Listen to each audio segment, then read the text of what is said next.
We'll start in 10 seconds.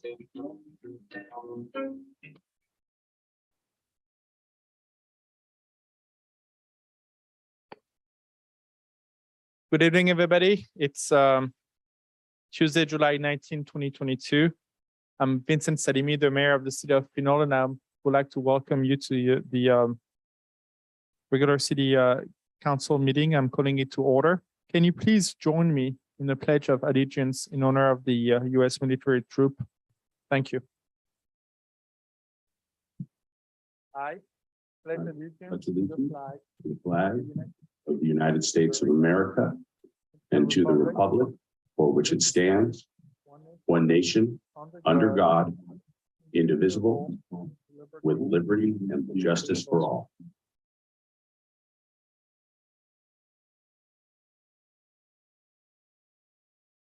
Thank you. Let's move on to item number 2, which is the land acknowledgement. Before we begin, we would like to acknowledge the Ohlone people who are the traditional custodian of this land. We pay our respect to the Ohlone elders, past, present, and future, who call this place the Ohlone land, the land that Pinole sits upon their home. We are proud to continue their tradition of coming together and growing as a community. We thank the Ohlone community for the stewardship and support, and we look forward to strengthening our ties as we continue a relationship of mutual respect and understanding. Item number 3, roll call, city clerk's report and statement of conflict. Madam City Clerk, good evening. Good evening, Mayor. Mayor Salimi. Here. Mayor Pro Tem Murphy. Here. Councilmember Tave. Here. Councilmember Toms. Here. Councilmember Martinez Rubin. Here. City Manager Murray. Here. City Attorney Casher. Here. Mayor and Council, the agenda was posted on Thursday, July 19th at 2 p.m. with all legally required notices. Revised reports for items 9C, 9D, and 10A were published after the posting of the agenda. Written comments were received in advance of the meeting and were posted to the website and also distributed to staff and council. Does the council have any conflicts to report on an agenda item this evening?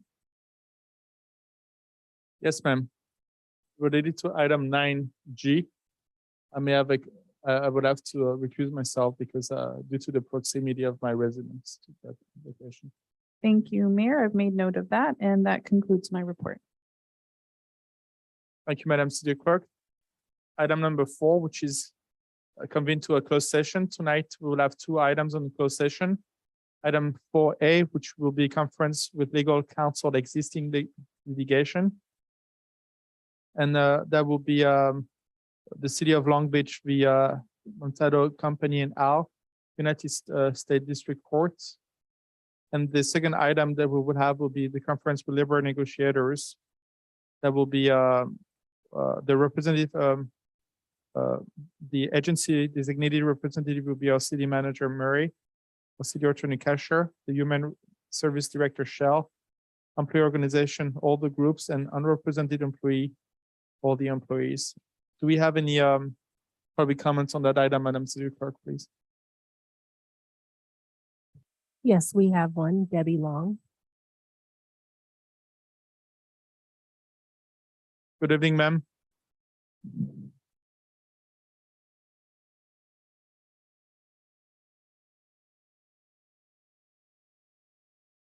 Ms. Long, are you able to unmute yourself?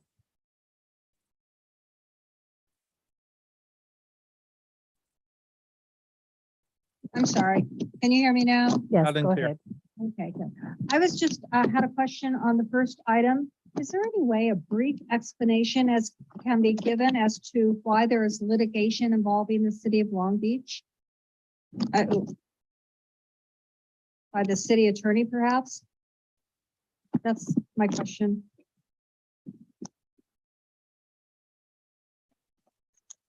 Through the chair, if I may.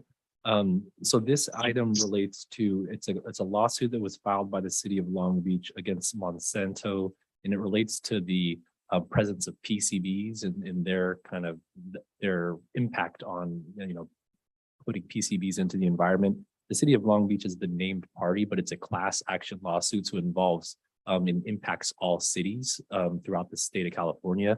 So we will be briefing the council in closed session on that particular case and how it impacts and relates to the city of Pinole. Thank you, Mr. City Attorney. I believe that concludes the comments. Madam City Clerk, do we have any other questions or comments from the public? No other comments. Thank you. It's 6:06, and I would invite everybody to come back at 7 p.m. Thank you.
Welcome back. I'm Vincent Salimi, the mayor of the city of Pinole, and I'm here at the city council. It's July 19, 2022. We are resuming from closed session, and no reportable action to be reported tonight.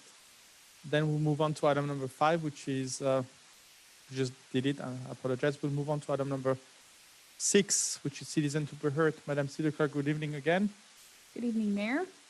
We have two speakers in person today, Rafael Menez and Ali Shafi. Excellent. Mr. Menez, please go ahead.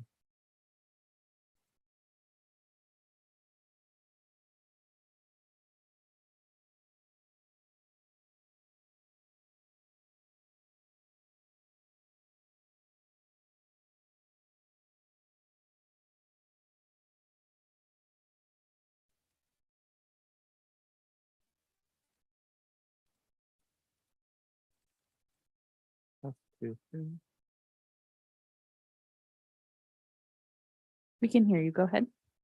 I think at the time we're at the time, so I wasn't sure whether audio was going through.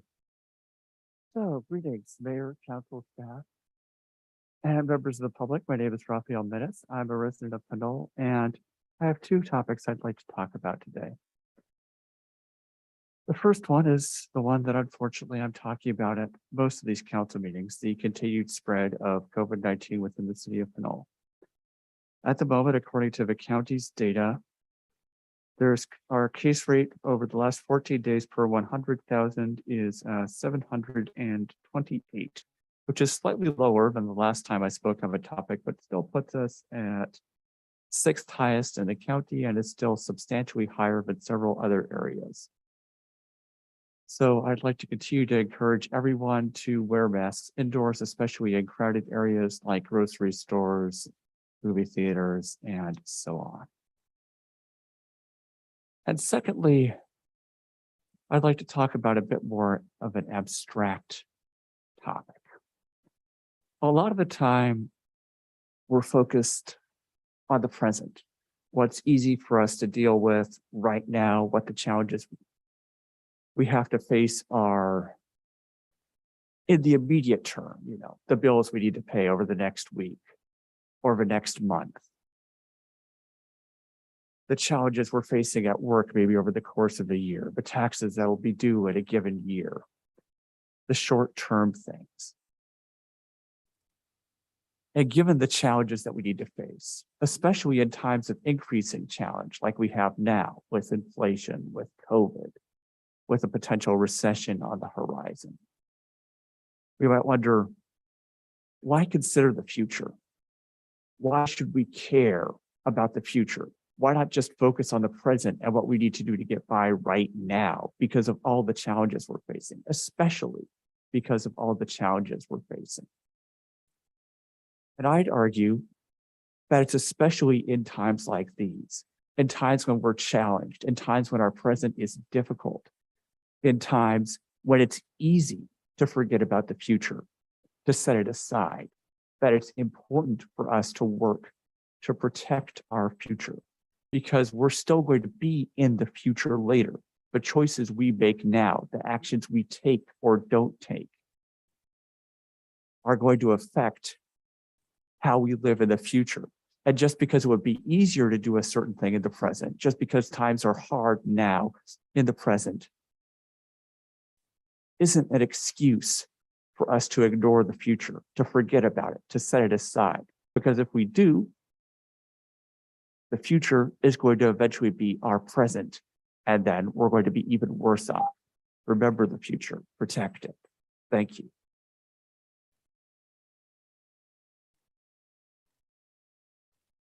Our next speaker, Ali Shafi, go ahead, please.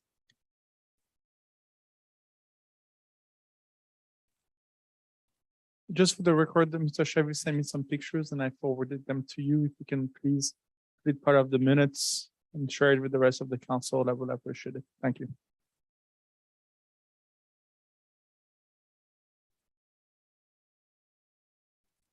I'm a resident of the Pinole and I live on. Can you please speak closer to the microphone, please, and restart the time, please? Thank you. And I am almost 40 years, live 1412 Greenfield Circle, Pinole. And since I live over there, the city never repaired the road. And the road is very, very bad. And 4 or 5 years ago, another gentleman, his name was Mr. Junior, came with me, we walked, and he told me, you're right, this road is not safe and is not good. And they took a picture, and couple times somebody came and measured the road. And recently I talked to Mr. Sanjay and we went together, we walked, and he said same thing. The road is not safe, the road is very bad. Actually, sorry, it's not bad, it's disaster. And I sent the picture of the road to Mr. Salimi, if they're gonna show.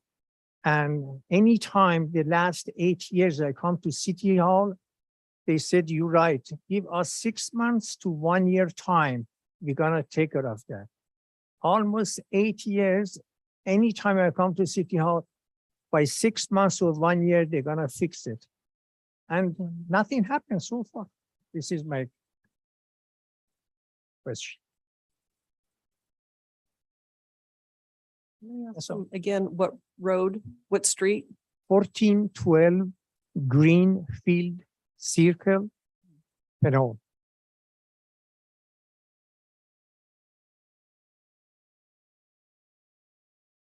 Thank you, sir. I'm just gonna pause here. I don't want to talk about something that's not agendized, but this is something that the city is aware of, and we are working on a CIP, and we are identifying anything between. We're doing a condition of the roads, and in the case of Mr. Safi, that has been here for 40 years, if you were to average how much property taxes the neighborhoods have been paying, I would say that it's probably 35 houses in that neighborhood, and within the last 40 years, probably each house has paid close to $100,000 worth of property taxes. Granting not everything comes back to the city, but if you were to multiply that by 35 to 40 houses that they have in that neighborhood, that the entire neighborhood has paid about probably over close to $5 million worth of property taxes, and they have not had yet the road paved for the last 37 years. And the conditions, we looked at it earlier today with our city engineer, it's actually red right now. And I'm very sorry for the situation they are in. We are aware of it, and we looked at it, and that street is not scheduled to be paved until 2025 if everything goes well in the good conditions. And it's something that discussion and what Mr. Safi is bringing up today in front of us, it's probably what we should call the silent majority of the people who live in Pinole who have been complaining about the situation of the roads, and they have been living there, paying the taxes, and yet when their friends and neighbor walk by. One other thing that Mr. Safi told me is that he doesn't understand. He feels like neighboring cities are cleaner, like Hercules has a cleaner pavement when they walk by, but this is a personal feeling. And I would like us again to look about what we can do to make sure that we understand our pavement condition. Sanjay, would you like, city engineer Mishra, would you like to add something? Well, I have met Mr. Safi in the Greenfield Circle. He contacted me after I joined here, and I visited the location. So the road condition is definitely, it is bad, and we have our recent road condition survey done, which identifies it is poor condition. And but unfortunately, there are so many other roads in the city also in that condition. So now, unless it is directed, then prioritizing one street over the other, it could seem a little awkward. So I was just trying to look through our determination from the street saver, and that street is Greenfield Circle is kind of scheduled for 2025. If we had enough money spending for this couple of years, then only that street can be paved or repaired during 2025. So that's roughly what the time frame is. But I have because of the funding situation that we are in, I do plan to do some operation just from the maintenance perspective. Some of the portion of the road which are really bad, which I believe because the garbage truck, those are kind of a deep hole. I had some plans to do some maintenance work there to just preserve the entry to the Greenfield Circle. That is what we can do minimally, at least from our operations budget, but we don't have any significant money allocated to completely rehab the Greenfield Circle right now. Thank you, city engineer. Thank you for the clarification. And again, the CIP is something that the city council is aware of, but it's something that we need to educate you, the public, that you need to understand that even if we need 40 million to fix a road or 60 million to fix a road, that money has to come from somewhere. And the city council will have to raise the taxes in order for us to come with that money. This is something that could have been fixed 30 years ago, but we let it on the side. And the longer we wait, the more money is going to cost the city council, or the city and the citizen. And this is not a question of if, it's just a question of when. The faster we do it, the better it will be. Thank you. Any other comments from the public? Yes, we have one on Zoom, Debbie Long. Good evening, council. I just had a question through the council or through the mayor to our city clerk. Today I went online to review the old council agenda and minutes, and anything older, I think it was in 2020, had to go through a public records request. Yet if it was any other commission, such as the planning commission, you had full access to all the minutes and agenda without a public records request through, I think it was 2014. So why is it restricted under the city council and not the other commissions? Thank you. Thank you for the question. I don't actually have an answer to that. I wasn't directly involved with the changes that were made to the website, but I'm very happy to follow up with a member of the public. Thank you for the clarification. We'll get back to Ms. Long. Thank you. You're welcome. Any other public comments, please? No, there are no more public comments. Thank you. That will conclude item number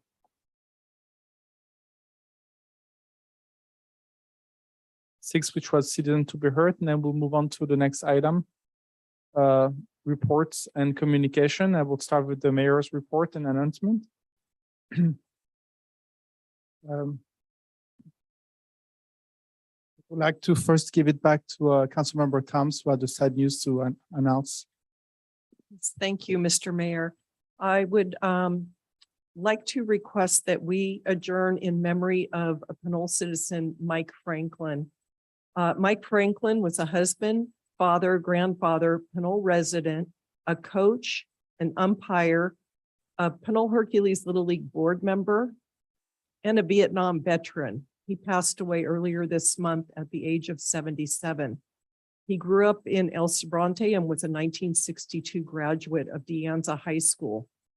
For his service in Vietnam, he received the Purple Heart, a Defense Service Medal, Combat Infantry Badge, a Republic of Vietnam Campaign Medal, and he was an expert rifleman.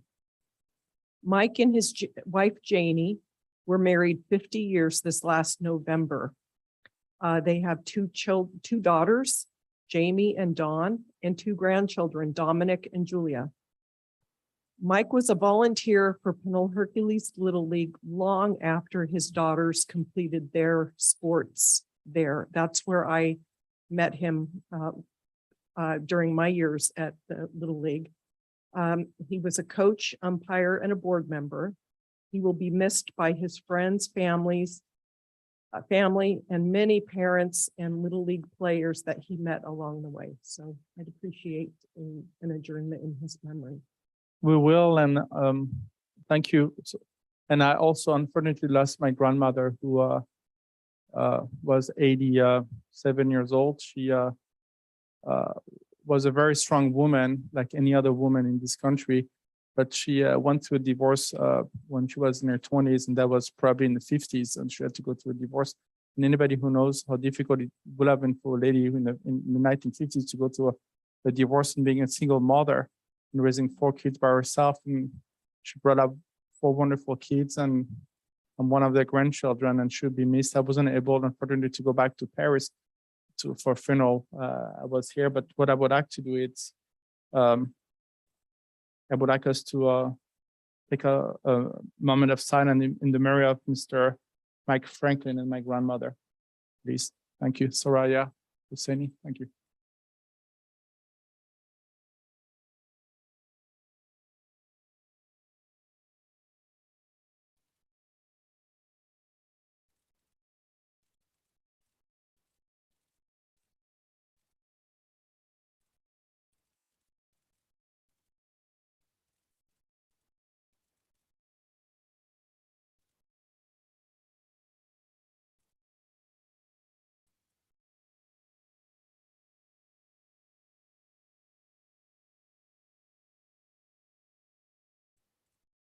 Thank you.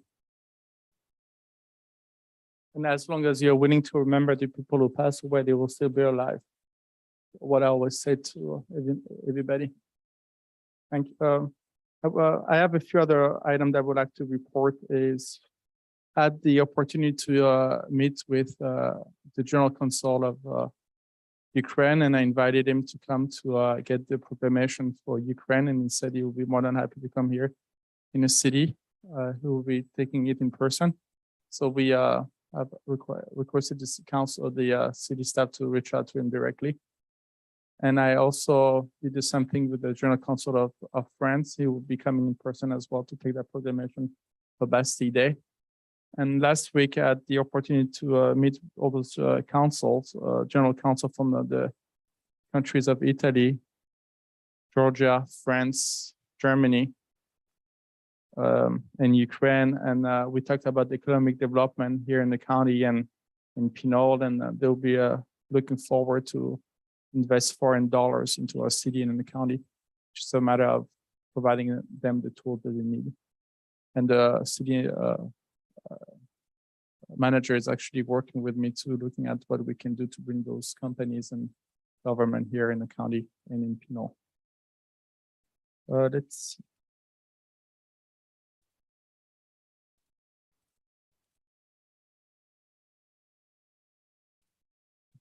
That concludes my report. Another item I would like to report, it's Wednesday, July 20th, which is tomorrow. We have an economic development meeting, correct, Mr. Andre Murray? Can you please tell us what that meeting is about? Sure. The city council, as part of a strategic plan, directed the creation of an economic development strategy for the city. The consultants that we've hired, the Nadelson Dale Group, have been working with a key stakeholder group to come up with a preliminary plan. There's also a public engagement component. So they're going to be hosting a virtual community workshop tomorrow to get residents' input on potential economic development strategies. So you can get more information on that virtual community workshop on the city's website. Thank you. That concludes my mayor's report and announcement. I would then move on to mayoral council and appointments. We don't have any. Next item will be city council committee reports and communication. Councilmember Thomas, please go ahead. Yes, I have 2 items. The first one, I'll make it a response to a public commenter that previous years of council agendas and minutes are on the website. They're linked where it says archived agendas and minutes. So that is accessible. Just take a look for the where it says archived. The other item, we had a council member, Martinez Rubin, and I had a Westcat board meeting this last week. It was Charlie Anderson's last board meeting. He retired after 35 years with Westcat, and the board named Rob Thompson as the new general manager. Also, we rotated the chair and vice chair. Dion Bailey from Hercules is the chair, and I'll be the vice chair for this current fiscal year. And that's the end of my report. Thank you. Thank you, Councilmember Thomas. Mayor Pro Tem Murphy, good evening, sir. Hi, good evening. Can you just confirm that you can hear me okay? Loud and clear. Wonderful, thank you. Good evening, everyone. Just two updates that I'd like to make. One is I served as the alternate and filled in last Thursday for Councilmember Cade. Councilmember Cade, who hope you enjoyed the vacation. And we had a robust discussion at the WICMA, that's the West County Integrated Waste Management Board of Directors meeting, also known as Recycled More. There were two topics that were largely discussed. Number one is the use of single-use plastics. And this is a very interesting topic because this year we were, as California, supposed to have a ballot measure that would ask Californians to participate in helping decrease the use of single plastics across the state. Well, exciting news is that the California State Legislature actually took action before we needed that ballot measure. So I want folks to take a Google search or take a note of Senate Bill 54, which is now California state law requiring that 65% of single-use plastic packaging and plastic food software, such as plates and utensils, are sold or distributed in the state are recyclable by 2032. Why that's important is that if you all remember, the Friends of Pinole Creek made a presentation a couple weeks or months ago, and they've been continuing doing presentations. They just gave one to Rotary Club this past week. And what we know in the city of Pinole is that a lot of the waste that folks say is litter in our community is plastic. They're single-use plastics. And so one of the things I just want to take account of is that we can, both as a council, but as a community, really be doing more to uplift our own work to decrease single-use packaging and plastic foodware. I really want to encourage folks to research Senate Bill 54, but also to make public comment to our city council about what we can do locally. I happen to often go to our grocery stores and our well, not as much as our fast food places, but I see oftentimes that our grocery stores, as well as our fast food joints here in Pinole, oftentimes have plastics, oftentimes have single-use plastics, whether it's a bag, whether it's a straw, or whether it's utensils. So I just want to encourage the public again to look at that Senate Bill 54, which is a California state law, but see how the city of Pinole, we can actually take charge in doing more, because I think this is something that is super important for our own community. With that, I also want to encourage folks, I think Councilmember Tate has mentioned this several times, but I just want to uplift that Recycle More WICMA has a wonderful website that I would encourage folks to visit as well. That's just recyclemore.com.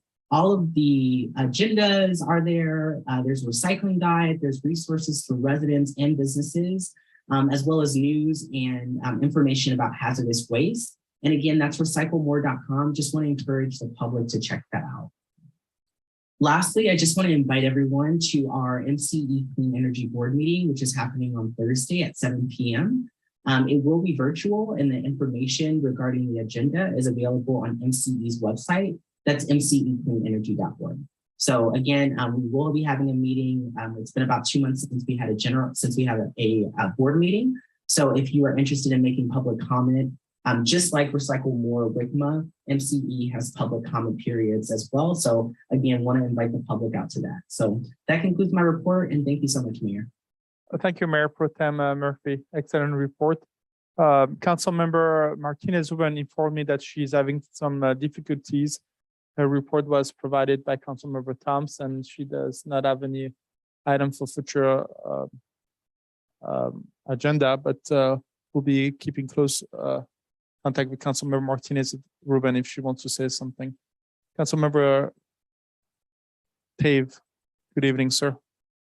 Thank you, Mr. Mayor. I just want to, I don't have anything to report. I did have a very refreshing vacation and I'm ready to get back to work. So thank you, Mayor Pro Tem Murphy, for filling in for me. I really appreciate the help and look forward to get back to the swing of things. Excellent, and we are happy to see you back again. That concludes, I believe, item number 7C. Then I will move on to items. Actually, item number 7D, I will wait until the end of the city council. I will bring it back just in case if somebody wants to add something. I will just, Madam City Clerk, I will just hold on 7D and bring it back later. Please go ahead. Can I just follow up with a comment and thank you to Councilmember Thomas for pointing out the archived videos on the website. We have actually, I just wanted to note, made some improvements. We're trying to make improvements to the accessibility of the video. So there have been some changes. So I'll still follow up with a member of the public on that, but thank you. Thank you. I will hold on item number 70 after our conversation tonight, just in case if somebody wants to add something after. That will, when we get back to 7E, which is city manager report and department staff report. Mr. City Manager, welcome back. Thank you. Just wanted to mention and reiterate something that was raised earlier, which is that we have a virtual community workshop tomorrow night on our development of our economic development strategy. And I encourage any interested community member or business to check the website for more information on that. That's all. Thank you. Thank you, sir. Let's move on to item number 7F, which is the city attorney report. Mr. Karsher, good evening, sir. Thank you, Mr. Mayor. Just briefly wanted to mention that we have our next municipal code update subcommittee meeting on Monday, August 1st at 3 p.m. So we look forward to meeting with the council members. And I wanted to mention as a follow-up to Mayor Pro Tem's comment, we've had some preliminary discussions at the municipal code update subcommittee about a ordinance that the city could consider for placing restrictions on single-use plastics. So it's something that the city council has provided staff with direction on. We've had some preliminary discussions with the subcommittee, and we'll be bringing some policy recommendations forward to the full city council once we kind of vetted that through the subcommittee. So I just wanted to mention that for members of the public who would be interested in that topic. And that concludes my report. Thank you, Mr. City Attorney Karsher. Madam City Clerk, any public comments on the item number 7, please? No public comment? None? None. Excellent. Please remind me to come back on 7D at the end of the meeting. Thank you. Item number 8, which is recognition, presentation, and community announcements. We don't have any tonight. I will then move on to item number 9, which is the consent calendar. And just as a reminder, I do have a conflict of interest on item 9G. So I will ask everybody to pull out item 9G and to vote it independently. But before we do so, Madam City Clerk, do you have any public comments on any of those items here? Yes, we do have a couple on Zoom. We'll start with Debbie Long. Good evening, Council, again. This has nothing to do with the content of the item. Rather, it gives a chance to comment on the report itself. On page 2 and 3 of the report, just as a point of reference, this is exactly the purpose for the use of the 115 trust. And another observation, the last sentence of page 3, total costs are spread over various city funds. The cost from each fund should actually be specified. And at the very least, I hope the council would ask that question. Thank you.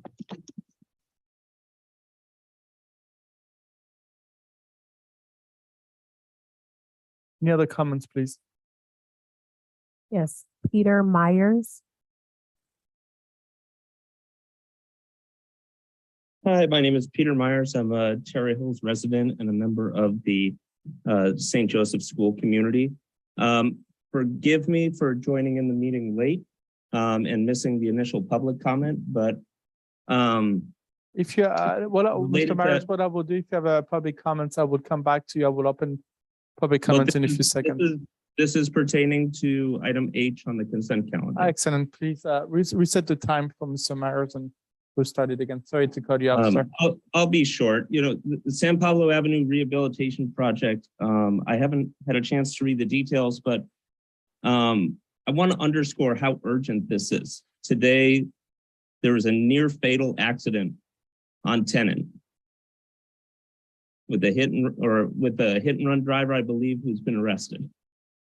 This is at an intersection that's incredibly important to the St. Joseph community, going from the church across to the school, also to the fire station, also to your city hall, also to the police station. And it seems like there's always a plan, always conversation about how to rehabilitate these, how to improve pedestrian safety, cycling safety, and nothing happens. I have seen a fatal crash a fatal pedestrian versus vehicle incident on San Pablo Avenue. I do not feel safe bringing my children on their bicycles on that road. And I'm extremely disturbed by how slowly this change happens. So I would like to hear some discussion about how quickly these changes are happening, because there are lives at stake, as we saw today. We hope that this member of our community will be all right, will live, but there's, from initial things that I'm hearing, she will be seriously injured and have problems for a long time, because city staff and city council did not move on pedestrian safety. Thank you. Thank you for your comments. I'm extremely sorry about what has happened today, and we're getting a report back from department heads, and we think about the life of the person who got injured today, and we'll be getting back to you. But what I can tell you is that the city take this very, very seriously, and we will work actively to make safety our #1 priority. I myself lost my grandfather at the age of 3 years old. He got run over in front of me by a car and died in front of me. So as far as we are concerned, we take this very, very seriously, and I also take it very personally. Thank you. Mayor Salimi, if I might just add a little bit of information, because I want the public to understand a little bit more about what happened. As was noted and has been shared on some city communication channels, there was an accident, a car versus a pedestrian this afternoon on Tennant and Hare Street, the intersection there. That's an intersection that has clearly visible crosswalks. So, and that's a route that is routinely enforced by the police department, which is actually located on that. So it's obviously any accident involving any one vehicle pedestrian is a cause of great concern to us. But I don't think it's accurate to say that that particular incident is a result of inaction by the city. The city can take a number of steps to protect pedestrians. Some of those things are engineering, enforcement, and education. And in this case, the engineering solution is in place, which is a visible crosswalk. We do enforcement in that corridor, but we can't control distracted driving. We can't control everything that happens there. So we're incredibly sorry and are hoping that the impacted pedestrian fully recovers, but I have to disagree with the member of the public in their placement of the blame for that.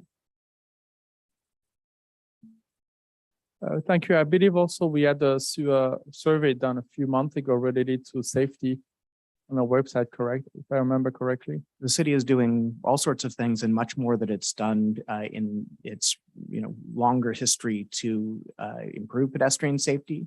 We are completing a local road safety plan. We're developing an active transportation plan. Our new public works director is making kind of spot improvements to traffic and pedestrian safety. So we're actually being incredibly active right now. We can't do everything all at once. In fact, that would be irresponsible. We do need to have plans for these large investments of city resources. So although it sometimes takes time to do analysis, create a plan and implement it, that's really the most prudent approach. And so we're moving as quickly as possible, but we need to do it in a thoughtful way. So yeah, we're completing a number of different initiatives that are going to result in improvements. We're actually implementing a number of improvements right now. Just the other week, we completed some red restriping of an intersection that had obscured views. We're putting out the bid for the contract for the Apian Marlesta signalized intersection. That's a huge improvement. So I understand that one injury and accident is one too many. We wholeheartedly share that approach, and we're moving as quickly as possible and very quickly from the perspective of the city to make improvements. And those are all part of the CIP projects, correct? Some of them are handled through the operating budget. Some of them are CIP. And this is again to the city council about how important it is for the city council to finance the CIP project. We cannot just let them stay forever. And the discussion that we had at the beginning of the, a few meetings ago, and I stated it again, anything between $60 to $100 million needed in the next 10 years. It is what the city needs to come out. And this is a discussion that we need to have. We need to educate our people. And the citizens need to be aware of what's going on, because we need to fund those projects. And just letting them sit on a side is not the solution for the safety of all our citizens. Thank you, Mr. Maris, for your comments. We'll take it very seriously, and you're also welcome to reach out directly to me at any moment. We can just have a further conversation. Thank you, Mr. City Manager, and thank you to our Public Work Department, to our Pinole Police Department for all the work they have done today. Any other comments, please? I see a hand from Councilmember Murphy or Mayor Pro Tem Murphy. Mayor Pro Tem, please go ahead. Yeah, well, first of all, Mayor, thank you. I wanted to agree with all of what you just said, and I want to thank the member of the public for the comment. In regards to City Manager Murray's comments, first of all, thank you for driving so many of these strategic directions that we really need to make the work happen. It's ironic because I remember our talk yesterday, we were just talking about that road. So want to uplift the work that you're doing, also want to uplift some of the other projects that have been implemented, including the safety improvements on Rafaela Street and Pinole Valley Road.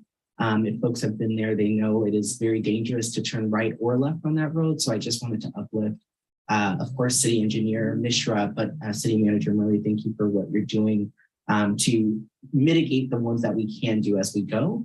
But that being said, I was hoping that you can post some of what you said in a report on the City Hall Facebook page.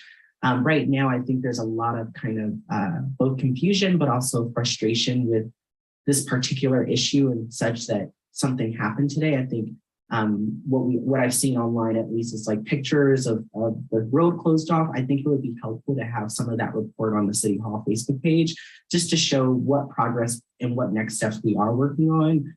And perhaps we can get some engagement and questions that way for folks answered as well. Yes, be happy to do. Thanks. Thank you. Thank you. And I think as one of the items later on we'll discuss for future agenda requests, I would probably have a public forum here in Pinole where people can actually come and discuss about the safety issues with the council. And I think we can discuss about that at a later time. Madam City Clerk, any other item, citizen that would like to speak tonight? No, there are no more public comments. Excellent. So the public comments were comments, but I didn't see any specific item that they need to be pulled here. Mr. Mayor, I'm willing to make a motion that we approve 9A through F and H. A second, anybody? I'll second. Excellent. Madam City Clerk, roll call, please. Councilmember Martinez Rubin, Yes. Councilmember Toms, Yes. Councilmember Tave, Yes. Mayor Pro Tem Murphy, Yes. Mayor Salini. Yes. Motion carries. Okay, I'd like to make a motion that we approve item 9G. I'll second. Roll call. Councilmember Martinez Rubin, Yes. Councilmember Toms, Yes. Councilmember Tave, Yes. Mayor Pro Tem Murphy, Yes. and Mayor Salini. Abstain. Motion carries.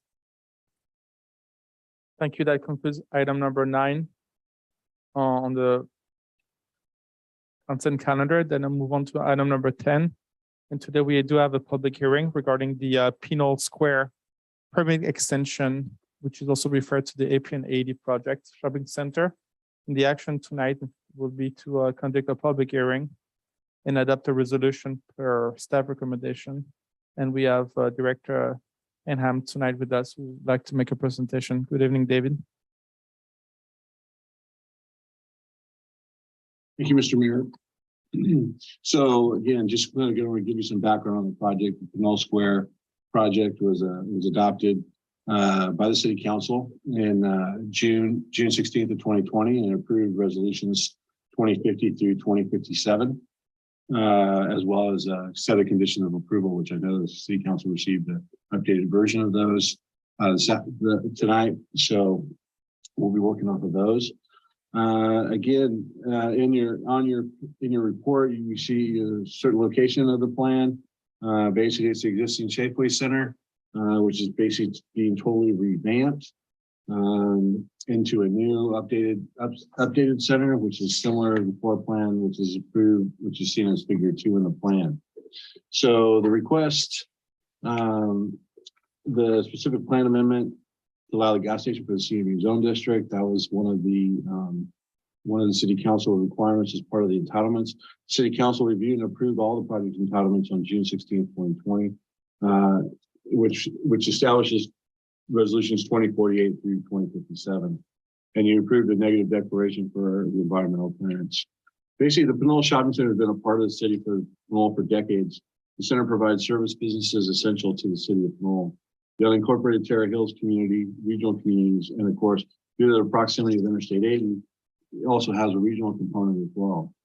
The project site consists of about 12.96 acres. That includes all of the properties within the what we would call the APA Center, including some of the properties that are like the bank and some of the shops and the restaurants. The actual redevelopment area for the Pinole Square is 11.9 acres in total. And currently the site is developed with a Safeway grocery store and a vacant CVS pharmacy and various other smaller businesses in the northeast corner of the property. The structures were developed in 1968, were developed between 1968 and 1993 with various renovations and demolitions over the course of its time there.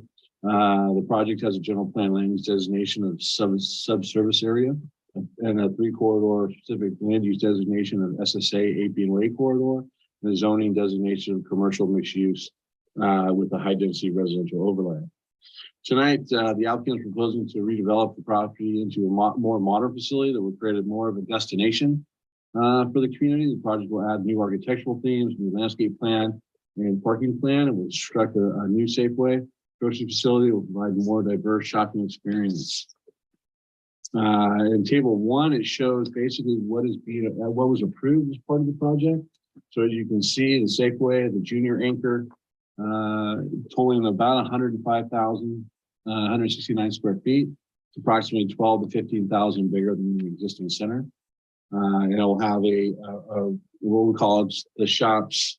We'll have a row of shops between the anchor, the Safeway, and the junior anchor. So provide a lot of outdoor area for seating and for outdoor eating as well as improvements to the area over by where Pizza Hut is in the northeastern area. There'll be improvements and facade improvements to all the buildings, even though one of the buildings is not within the actual ownership of the property.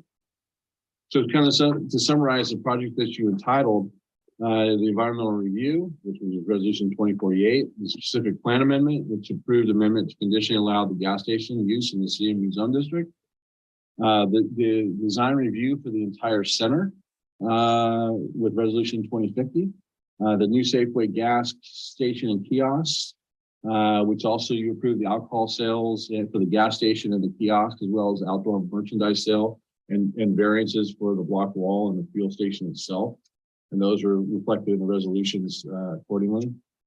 You adopted a CUP for a reduced parking lot, which the parking requirement was 424 to approximately 383 stalls. Approved of a drive-through facility with a conditional use permit, a pylon sign of over 75 feet needing a conditional use permit, and you approved that, resolution 2051. And then the outdoor dining and merchandising, CUP 1717. So basically what I did was I starred all those resolutions that the entitlement that needs to be extended. The environmental document does not need to be extended. That runs with the land, as well as the specific plan amendment as well. Those two items that were approved as part of the project do not need to be extended tonight. Just to kind of give you a chronological order of the entitlements and kind of what's happened over the project. It's been a long, the city and these developers have worked well together over these last, looks like 5 or 6 years. The application was started in 2017. There was a joint city council meeting, and there were minutes of that meeting indicated the council did not want housing component and that this project should be seen as commercial project only. As part of the planning commission, it went to the planning commission the next year in May. The planning commission approved all the entitlements. Well, they recommended approval for all of the entitlements, finishes of approval and environmental documents. And then of course, at the June 16th, 2020 meeting, the city council approved all the resolutions, the mitigated neg deck, and mitigation monitoring program. With that, now after the improvement, and that's kind of where we're heading towards, after that approval, they submitted their application for the parcel map. The planning commission reviewed that on 21. They reviewed the tentative map and adopted resolution 21, approving the tentative parcel map. And since then, we've been working We've been working with the applicant to exercise the permit as well as to obtain approval for the final map. And then in 7/26/21 to current application applies for an extension. And we worked out as part of the review and analysis in terms of the framework of the extension. The Pinole Municipal Code sets up that framework in section 17.10.100 A, B, and C. And I've outlined what those part of the codes state. Basically with and then I kind of outlined of where we were towards the title entitlement process. And as number 1 states, unless a condition of approval or other condition of exercise at a different time, any permit not exercised within 1 year of approval shall be expired and become void, except where an extension of time is approved in compliance with provision C, which that's later on in the document, which that outlines all of what the process is for the applicant to extend the permit. So that's kind of what we did with that. In terms of exercising the permit, based on the permitting history, city staff has determined that the entitlement granted on June 16th has not been yet exercised, and an extension is required in order to keep the permits valid. So again, that was table 3 and outlining all the things that have happened. In terms of the maximum time allowed, the council is allowed a maximum of 3 years from the original approval date, may be granted by the council for an extension of entitlements, which would be through June 16th, 2023. So basically, in terms of when staff looked at the request for extension, we've been working on making sure that what needed to be extended, because there were a couple of applications and resolutions that didn't need it. Also to get a formal request, which we did from the applicant, and basically is requested as the letter states. This project was approved right in the middle of COVID. I mean, June 16th, 2020, COVID was right in the throes of shutting everything down at that point. They've had increasing construction costs, internal supply chain issues over the last few years, and then with the changing retail landscape that's been going on, they consider those the primary drivers for a request for an extension of time. They also indicated they are continuing to negotiate with Safeway, so they're still working with their major tenant. Excuse me. The council can approve the extension based on the finding of fact that the original permit findings can be made and no change circumstances to the project. So really, there has been no change since the June 16th, 2020 approval. They haven't demolished anything since then. They haven't moved any. The buildings, all of the conditions of approval are still intact. And staff supports the applicant's request for an extension. While delays are unfortunate, it is not uncommon for projects of all types of these sizes. These are big projects to have some delay somewhere along the process. And during the last 2 years, as a result of COVID and the pandemic and the related impacts, which staff feels that an extension would be warranted here. In terms of fiscal impact, in terms of approval of this project, there would be no fiscal impact, direct fiscal impact. The cost of all the staff time and permits related to the project are to be paid by the applicant. In addition, there are following various indirect fiscal impacts that could benefit the city of Pinole if the project was extended and realized. And we listed some of those. Possible increase of gas tax revenue, inspection of gas station, possible increase of sales tax revenue, the addition of the restaurant, drive-through retail spaces, actually the bigger Safeway store, because it'll be offering more products, more people will be using it. And of course, increased property tax revenue with the redevelopment of all the properties, because once all the improvements are in, the property will get reassessed. And we know that will go up from its original number. So with that, staff is recommending that the city council conduct a public hearing and adopt a resolution approving an extension through June 16th, 2023 of the entitlement adopted via resolutions 2050 through 2057 for the Pinole Square Shopping Center redevelopment project located at 1201 through 1577 Terry Hills Drive, APN 402-282-002, 06, 07, 08, 09, 10, 14, and 19. So with that includes my presentation. If you have any questions, staff, I'd be happy to answer those. Thank you, Mr. Mayor. Thank you, very much for your presentation. I would like to ask you if the applicant is here and if the applicant would like to state anything. The applicant is, I think, is here. I think they might be in the audience tonight, or they might be online. I'm not sure if they're in the building. Yes, they are here, and Mr. Green is raising his hand. Good evening, Mr. Green. Welcome back to the city. Good evening, ladies and gentlemen. Thank you very much, Dave. Thank you very much. We really have nothing to add. We think Dave explained it very well.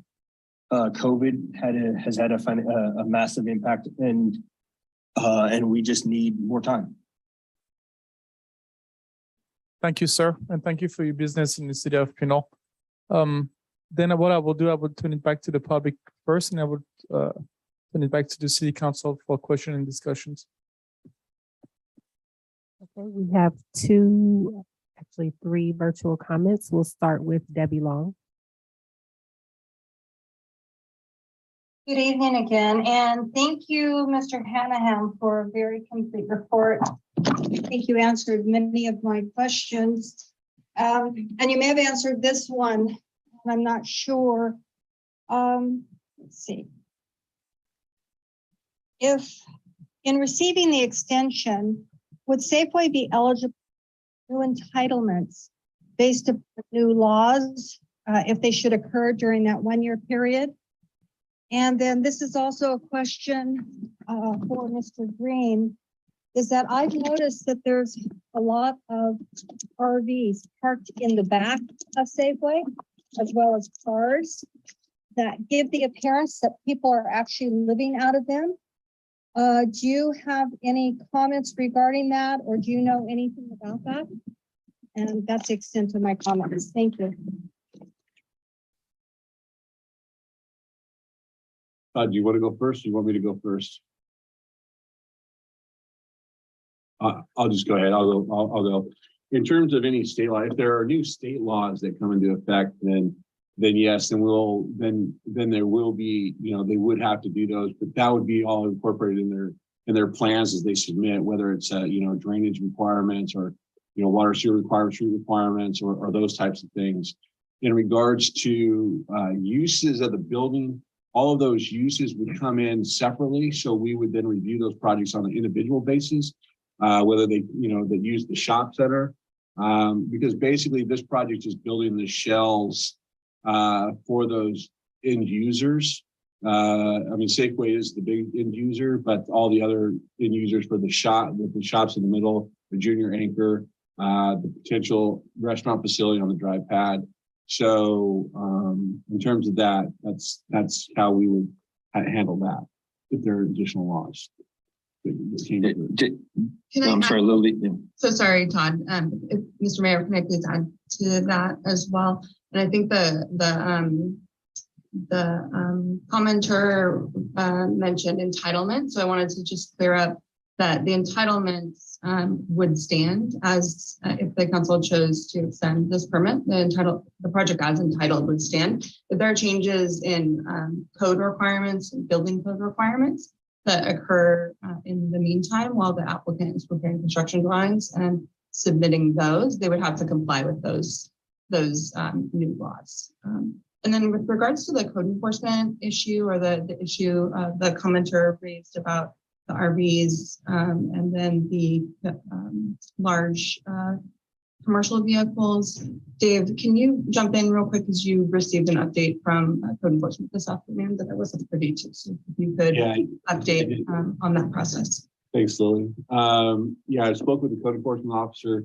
They've been meeting with Mr. Green and the property owners, and they've agreed to implement a camera system, as well as they've contacted. They now have a towing company that they can respond to.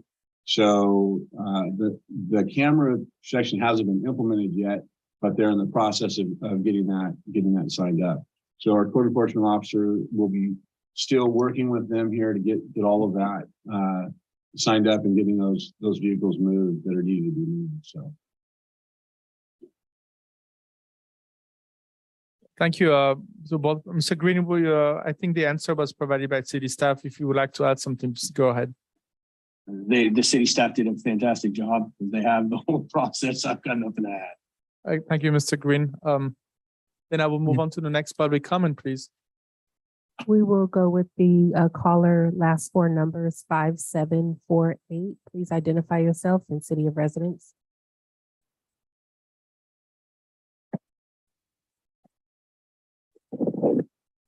Hello, can you hear me? Yes, Hello. Hello. yes, we can hear you.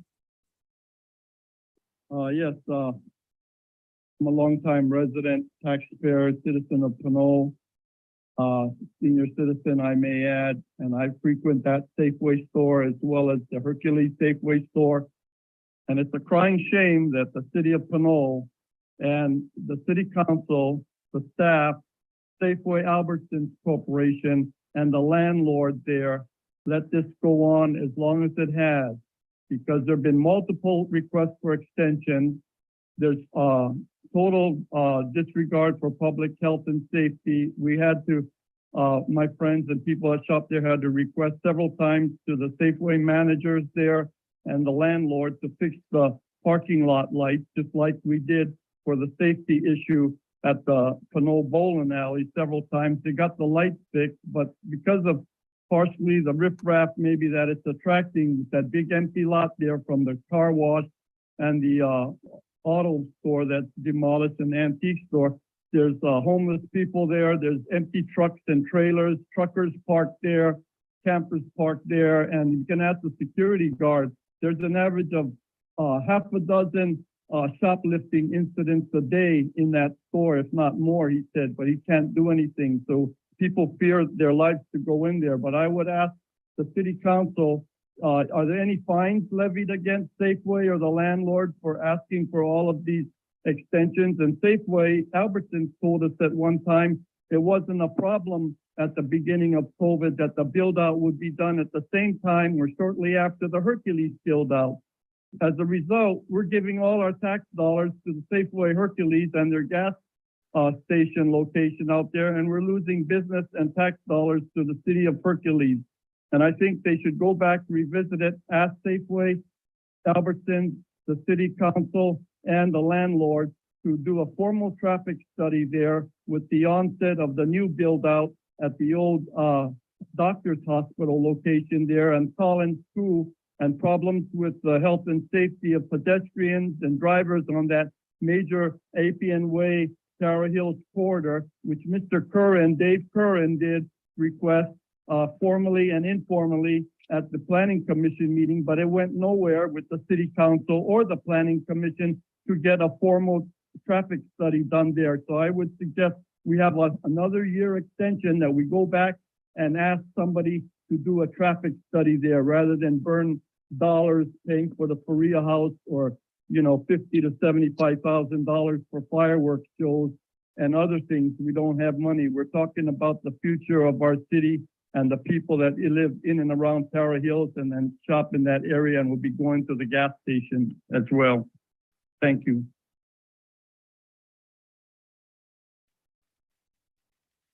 Can you have an answer on the traffic study? Sure. Well, yeah, there was an original traffic study done with the project with the mitigated with the environmental. So there was a traffic study done. They used for the doctor's hospital. They used I'll call it filler number based on the land uses that they had in terms of residential mixed use and commercial mixed use. And so all that was taken into consideration when the council adopted the mitigated negative declaration and the mitigation monitoring program with the original entitlements back in 2020. So that was accomplished in that part. There was some discussion regarding expanding that traffic study, but the traffic engineers at the time, I think it was W-Trans, basically stated that there would be a less than significant impact with this building due to the fact that there already is an existing commercial, and it's already an existing commercial shopping center there. And it'd just be, it'd be a small incremental increase in terms of square footage. And so they came back with a less than significant impact. So that's kind of how that went down in terms of the discussion. There was a minor traffic study when Apian Village went in. They did a traffic study on that way, and that's why we're getting some of the mitigation that we're getting regarding the expansion of the four-legged traffic study. We're doing some safety measures with that project, and so that intersection, those intersections are pretty much almost the same intersections that are reviewed in both studies because of the proximity of the two projects. So that's kind of how the traffic studies have gone on over the last few years. Thank you. Can you also talk a little bit about the health and safety concern that Mr. Wosbrick raised up? Yeah, we're working with code enforcement right now and the property owner to start removing those issues.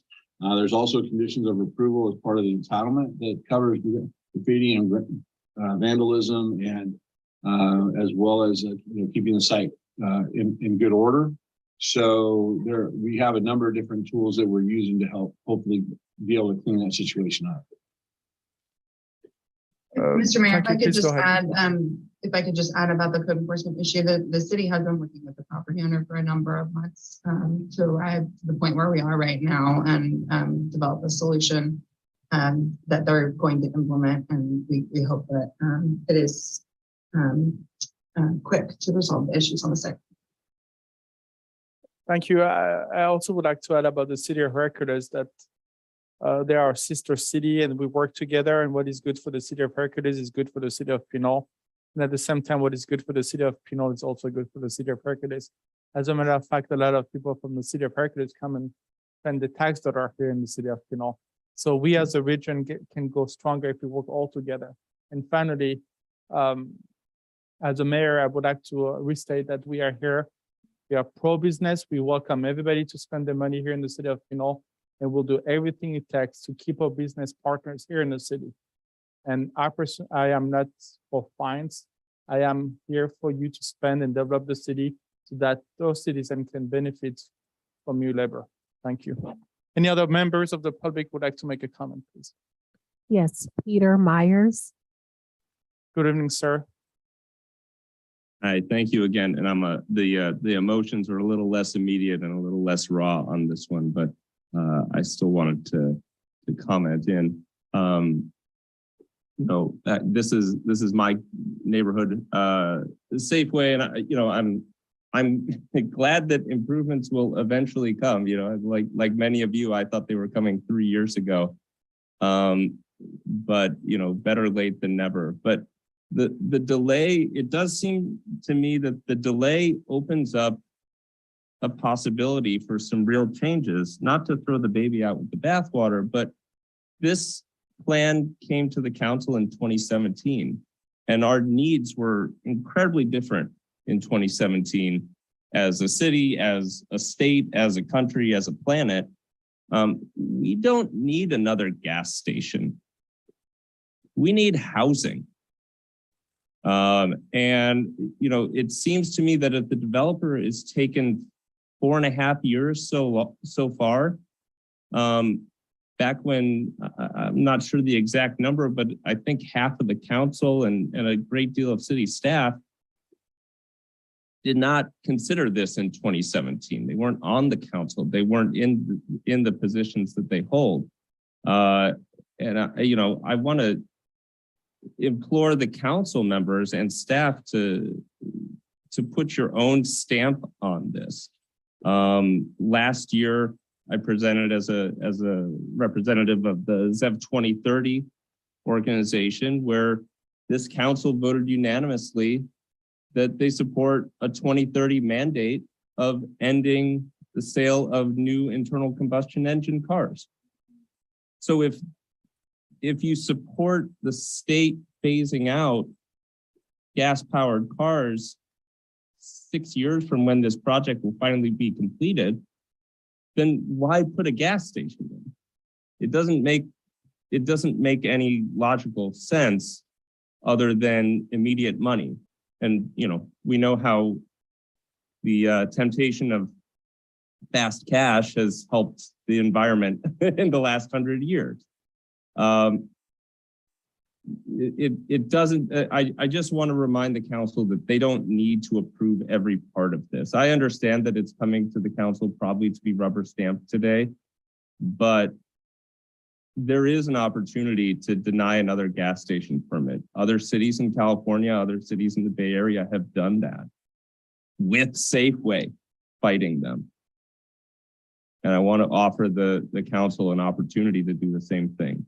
One last comment. I hope that bike and pedestrian improvements for multiple blocks of Terra Hills Drive are included as being paid for by the developer in this project. Thank you. Thank you. Can you quickly tell me if we have any bike pedestrian lane and improvement associated to this project, please? Well, in terms of on-site improvements, all of the frontage of the Terra Hills shop or the Pinole Square Shopping Center are all being redone and improved as part of the project. There will also be a bus turnout included as part of in the frontage, so there will be so you would be able to get the transit from this thing. We also want to mention that the project was approved in 2020. It's 2017, and also there are a lot of EV concessions that the developer made with us in terms of parking lot improvements and those. So and we've talked to him about the potential about the gas station, and potentially one day that could be an EV charging stations at that particular location as well. So so there was a lot of discussions that were going on as this project was coming through the pipeline. And so, and there's even conditions in the project for EV parking and EV conduits and that type of stuff. So the project is looking towards the future. But the gas station was part of the original scope of the project. So just want to kind of just throw that in there. And if he wants to see the plans, I'll be happy to show him and anytime. Thank you. Any other comments from staff here?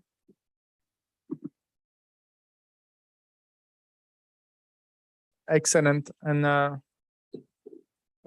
very quickly, Mr. Myers, I do understand. I am a pro-electric. I drive electric cars, and I was born in Iran, which is thousands of miles away. If you were to look at the entire history of the Middle East within the last 60 years, the entire history of the Middle East has been shaped by wars related to the oil and what car oil companies have been doing and implementing to actually get the oil at cheap price. So I was always been pro-electric, but at the same time, it's important for us to be economically responsible. We cannot go from 100% gas to 100% electric overnight.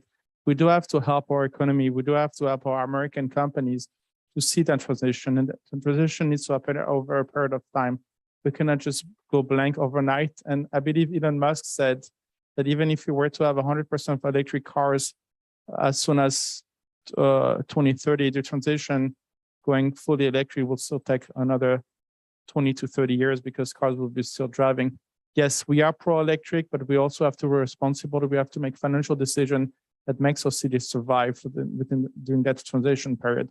And at the same time, we have to help those American companies to be successful to transition. We cannot just go overnight during the transition. That's what I wanted to tell you. Thank you. Any other comments here?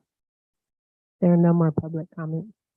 And in terms of housing, we did have a joint meeting 2 years ago. Councilmember Tate was with us with the Planning Commission where we discussed about housing, and I believe they requested a way for the number of housing that were supposed to be at that site. And in terms of arena numbers, I think the city of Pinole, we had the presentation last week, and the city of Pinole is doing pretty well with the arenas numbers here.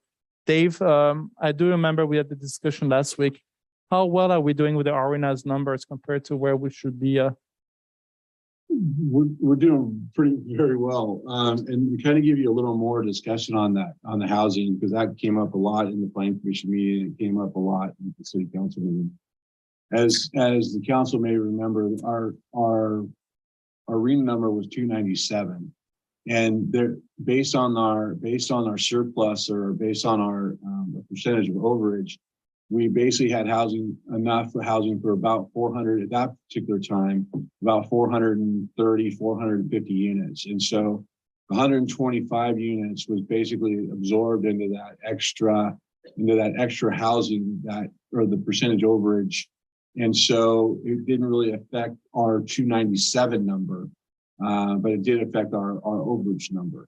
But now in the last year and a half, we've been able to, multifamily projects have been coming in, and we've been chipping away at those arena numbers. So, I mean, based on our last meeting, I think we're potentially with the Pinole Vista, and Lily, correct me if I'm wrong, but with the Pinole Vista, we're still 81 units short of what our 6 cycle arena number is. But without it, we're that many units less. So 223 plus this 81, we're closer to we'd be halfway. But we would be over the 297 that we had in the 5th cycle. So we would be showing improvement. And there probably will be other housing opportunities within the area. So, Mr. Mayor, if I could add to that as well, during the consideration of these entitlements, during their original approval, there was a discussion of the housing on that particular site. And due to the fact that there are other parcels in that area that are not owned by this particular property owner, there was calculations done, and those parcels could support that number of housing units that was allocated through the housing element as an opportunity site. And so there wasn't a need to look at additional housing sites, that the 125 units could be accommodated at the near the Safeway shopping site, indistinguishable to the lay person in terms of where those property lines are, but there are opportunities in that area for that amount of housing. And all of if I might add, all of the properties within the Pinole Square area have that overlay on it. So Pinole Square, the 11.9 acres is part of the Pinole Square as a major property owner, but the additional 2.5 acres that are still out there are also have that overlay on it as well. So just wanted to make that aware too. Thank you very much. Housing is very important, and moving towards green energy is very important for the city of Pinole. But transitioning it correctly and not penalizing any companies around that will impact the city and our economy, it's also very important. So we have to be responsible, and we have to move to the transaction in a responsible matter altogether. Thank you again, Mr. Myers, for your comments. Madam City Clerk, no more comments from the public. Is that correct? That is correct. Excellent. Then I will turn it back to Councilmember Tave, please. Thank you, Mr. Mayor. So you mentioned the final map. Has the final map been filed and approved? Not yet. We had an issue with land surveyors. We had a long time city land surveyor, but over the course of retirements and he only reviewed a portion of it and basically the final map is being reviewed based on it's reducing the number of parcels from 8 down to 1. And that's allowed to go to the city engineer for final approval. However, the land surveyor has to approve all, like the lot calculations and the lot closures and all the other things. And so we got one in February, and he made some comments, some additional comments, and then we've sent those back to the applicant. So we're moving it through the process now that we've got a land surveyor that we can use. We're moving it forward. Okay. And realistically, how far away from construction drawings are we? I mean, this process, I know we had COVID and a lot of things that are going on, but based on that January meeting, it felt like this project was a go. And then you made a comment about there's still negotiating going on, which is normal for any project, right? Especially of this size. I'm just trying to get an understanding for the public. When can we expect this project to start, if at all? I mean, to me, it seems like the COVID threw a wrench in a lot of things, and I'm just trying to understand what is the timeline, or what's the new timeline, I should say. You know, I'll have to rely on the applicant to give us a kind of an idea of what their time schedule is in terms of getting us construction done. I'm sorry? No, go ahead. I'm sorry. I think Mr. Todd has his hand raised. Please go ahead, Mr. Todd. Mr. Green, sorry. Sorry, my apologies. I'm trying to figure out the ins and outs of Zoom. If we get it reapproved, I would guess we're looking at 9 months to a year from the time we start drawings to when we can put a spade in the ground to get drawings completed, and then give them to the city, and then maybe put a spade in the ground. Okay.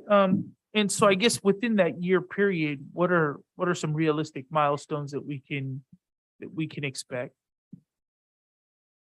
I mean, the first thing that's got to happen is we've got to reconnect with the architect and get the construction drawings. And my understanding is that takes anywhere from 4 to 6 months. You know, and so that's the first hurdle we got to jump through.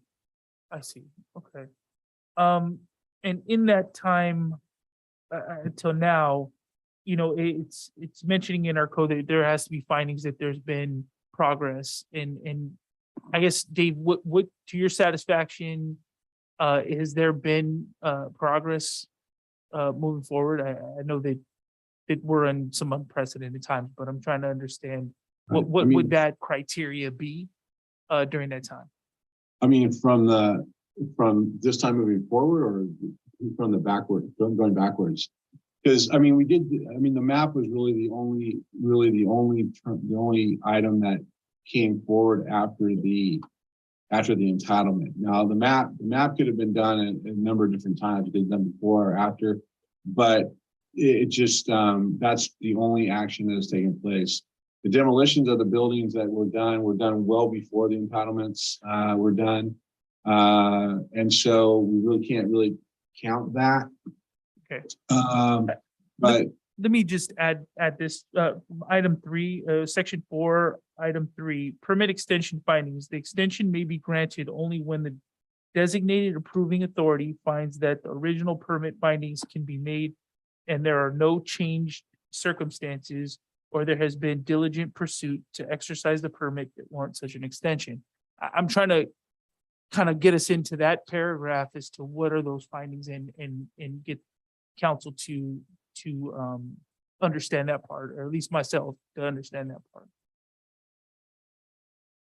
And yeah, I mean, If I could jump go in. ahead, Lily. Yeah. Okay, yeah. So Councilmember Chaves, so my understanding of the findings that the council would need to adopt, consider tonight and adopt if you were to extend this permit, are that you would need to find that the original permit findings can still be made, and then either that there's no changed circumstances, or that there's been diligent pursuit in exercising the permit. And typically we consider exercise of the permit when a building permit has been pulled, although there may be other measures that the applicant can take to exercise the permit. We are recommending approval through the staff report of extension of the permit based on the no change circumstances findings. Okay. And I would be, section 43 for electrical vehicle charging stations, to President Myers' point, there was an item in here that needs to be addressed in regards to electrical charging stations. I think this conversation happened with the applicant prior to. You know, it says at a location to the Satisfaction and Development Services Department, which I think, you know, the number of stations and all that stuff probably is all got to get hashed out, but there is an item in here, but I didn't see an item for bicycles and safe walking paths and that type of improvements. And I'm just wondering if that's something that can be added or to one of the conditions of approval tonight. Well, as part of the PDMP. yeah, as part of the I'm sorry, parking demand management plan. That's the parking PDMP. demand management plan, all of that, that's where a lot of that information will be carried out. I mean, they have bike racks to hold up to 40 bikes throughout the center. I see. So, I mean, as part of the site plan, they also, in terms of improving, they'll have to, and as part of the plan, they show on the plan, they show how the pedestrians will get from the sidewalk to the store. Mhm. Or actually what they've done is, if you look in the parking lot, I mean, I can show you in the plan, but in the parking lot, there's 2 areas of sidewalk that basically separate the cars that they can come down. They can come down off of Terra Hills in the parking lot, cross over to another kind of like, we'll call it parking separator, right? And then they can walk straight down to the store. Right. So Okay. in the plan set, you can actually see where those are. Right. Thank you for that. And I just wanted to add that back in January, the housing overlay, I was not in favor of that. I think the site should be considered for housing and commercial housing. It went the other way on the vote, so that's fine. But I just want to also add that Mr. Green, this project is well thought out. Thank you for staying with us and working with our team to make this project a good one and benefiting the citizens of Pinole. And to one of the comments that was made, I also saw that there was a lot of people gathering in the back of that lot. And I just want to add that Mr. Green has been very proactive in working with staff to get stuff resolved. So it's an ongoing process. There's going to be issues on a day-to-day, and code enforcement and the rest of city staff is going to need to just be active with the owner and in handling that. So I think that's going to be a process. It's not just a one-time fix-all thing. So I just want to try to help manage expectations as to how that's handled. So thank you again. Thank you, Mr. Mayor. Thank you, Mr. Mayor, Councilmember if I Tate. may. Please go ahead. Please go ahead. Thank you, Mr. Mayor. I just wanted to just clarify the conversation we just had about pedestrian improvements and bike improvements, that Plan Manager Hannum was referring to improvements that would occur on the project site, not off-site improvements. I wanted to make that clarification. If there are any off-site frontage improvements that are proposed to this project, it would be a good time to mention those. Just all the new sidewalks that are going in, because they're redoing all the new sidewalk. And I think there is a bike lane going in as part of the on Terra Hills. So I think that those are and the bus turnout. So those are the infrastructure, or at least the frontage improvements that are being made. So with that'll be a much more safer. And at the intersection, there'll be, I think from my understanding of the plans, the improvements go all the way up to the intersection of APN and Terra Hills at that corner. So. Thank you, sir. Councilmember Thoms. Just my only comment is that when the applicant and Safeway applied for entitlements, they would have done their economic study, and that included a gas station at that time. So I think that if this were to be extended and the gas station not included, I think we run the risk of the project not moving forward, because it would then have different economics associated with it. With that also, I just wanted to say that I heard that it would be about 6 months until we got construction drawings and then about 9 months of review. So that takes us past a year. It sounds like perhaps the final map could be recorded before that. I don't know if those are going to be on separate tracks or if the building permit issuance and the final map recording would happen at the same time, but just kind of wondering if the final map being recorded, if that can be considered the entitlements exercised.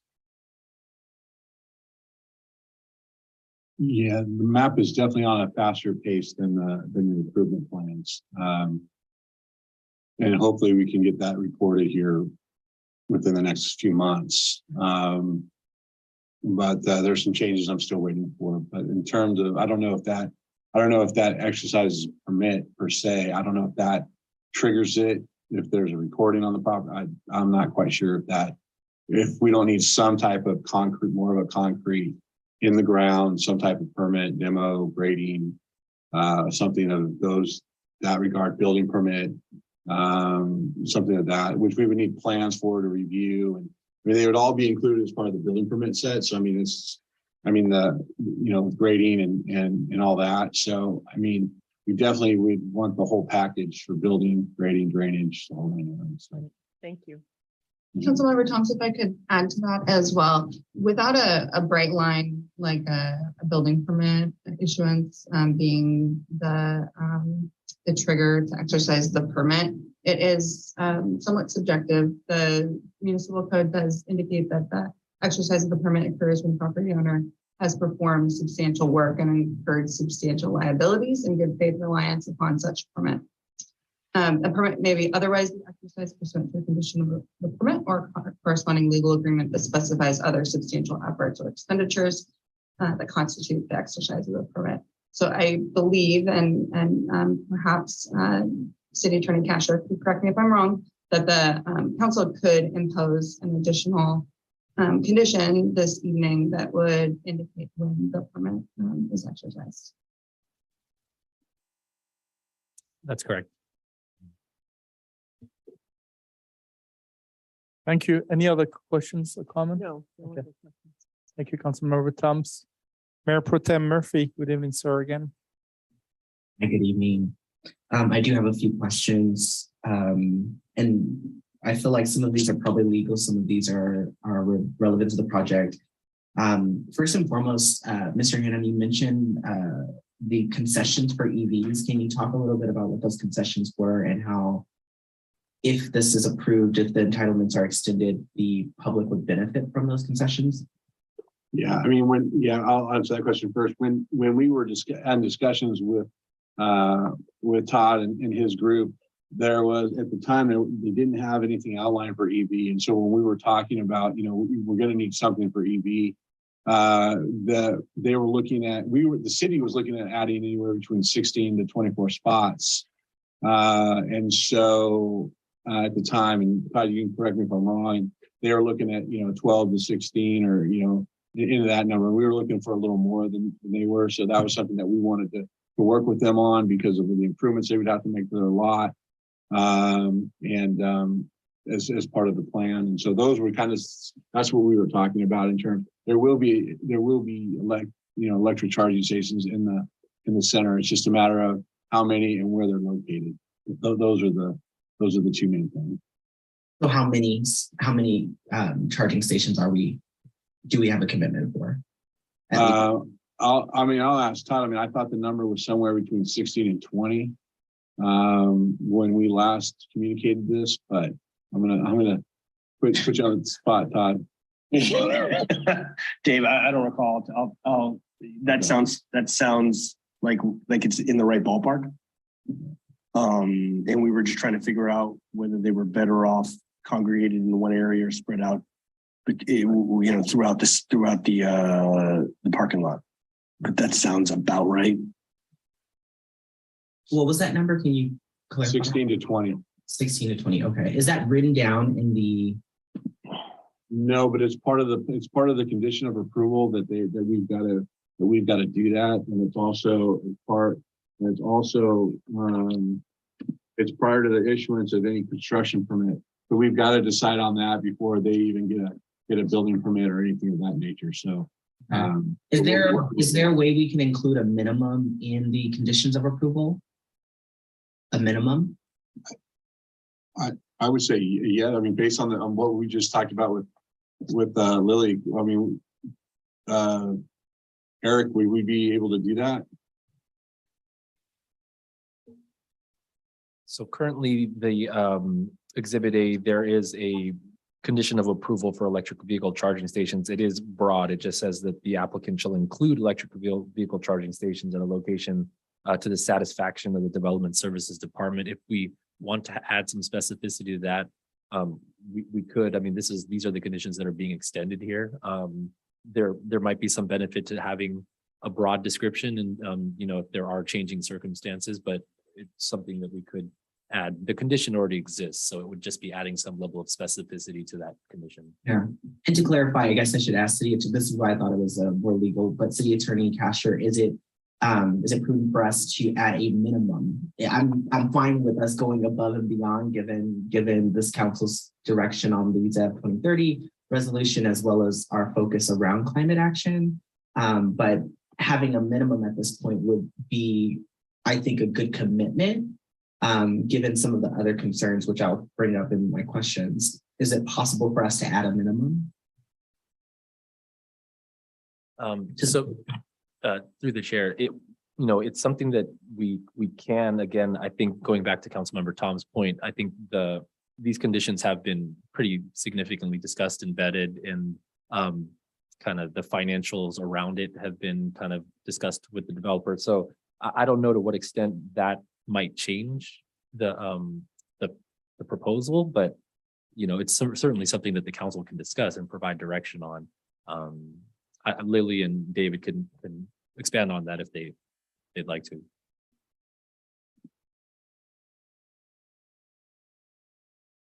You want me to go? I'll go first. It's something that we can definitely negotiate with the developer at this point, and at least report back to the council in terms of kind of some early negotiations of what we're talking about in terms of just the numbers. I mean, the locations we can work out when they submit their plans, but at least get a firm number for you. Okay. So the reason I mentioned that is because the item 4200 conditions of approval, it says that it's at a location to the satisfaction of the Development Services Department. I'm not sure we have a Development Services Department. I thought it was.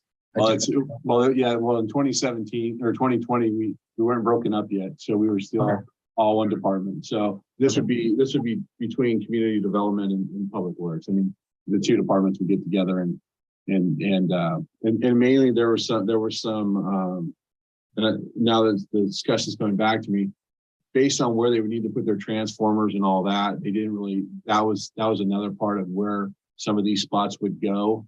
And then the number. And so, but just in these past, we've been looking at, at developments putting in conduits for future stuff. So where they might be able to put in, maybe, that 16 number. I'm throwing that number out there, Todd. I know you're listening. But they could also put conduit in for additional spaces later on. So I know that's another thing. And that's something that we'll have to talk about as we get closer to it. Or we can settle it sooner than later. I mean, I'll send a request to Todd and tell him what the city would like to do, and then start that negotiation. Okay. Well, that being said, if we do extend, I'm just wondering if we should be updating language as we're adding an extension, just for clarity's sake. Because all of this it was originally approved in 2020, but it's now 2022, and we have so many changes, I believe, right? I don't, to the project, no. I mean, everything's pretty solid right now. I mean, we haven't really looked at it in terms of actually changing the dynamics of the project. I know the applicant is based everything off the entitlement that he has. So, I mean, I'm not quite sure how we want to handle that. Okay. So I guess that probably could answer my other question, because I saw on the resolution on page 186 of the agenda packet, And one of the clauses says, whereas no further environmental review is necessary for the project, since the scope of the project has not changed or been altered since the previous adoption. When I think of scope, I oftentimes think of like the project's deliverables and tasks, but I also think of costs and deadlines.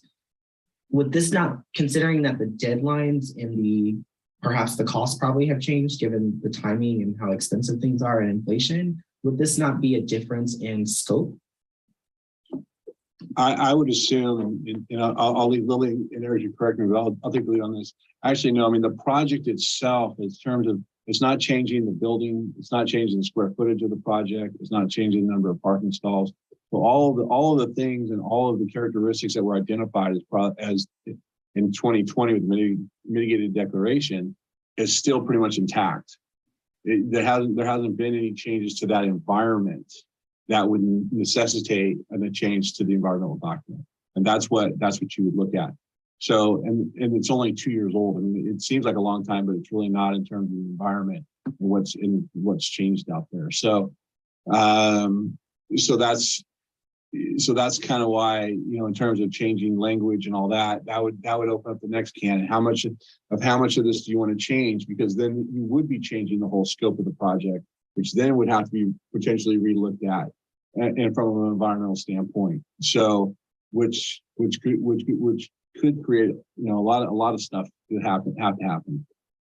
But I mean, that's something the council would want to, you know, take a look at. I mean, so the scope of the project does not include deadlines. That's what you're, that's my. Well, I would say yeah, because when you're talking about environmental, you know, those documents have a long lasting. I mean, we've been using REIR for 10 years. We've been using, you know, most of our entitlement projects that we've been doing, you know, are, you know, 2 years old. And so this is kind of common, and usually it's the changing of the environment that dictates the change of the environmental, not the time frame or the, you know, that doesn't change the scope of the project. It's when you start changing the physicality of what the project consists of is what then changes the project. Through the chair. I've answered that question. I don't know if I kind of.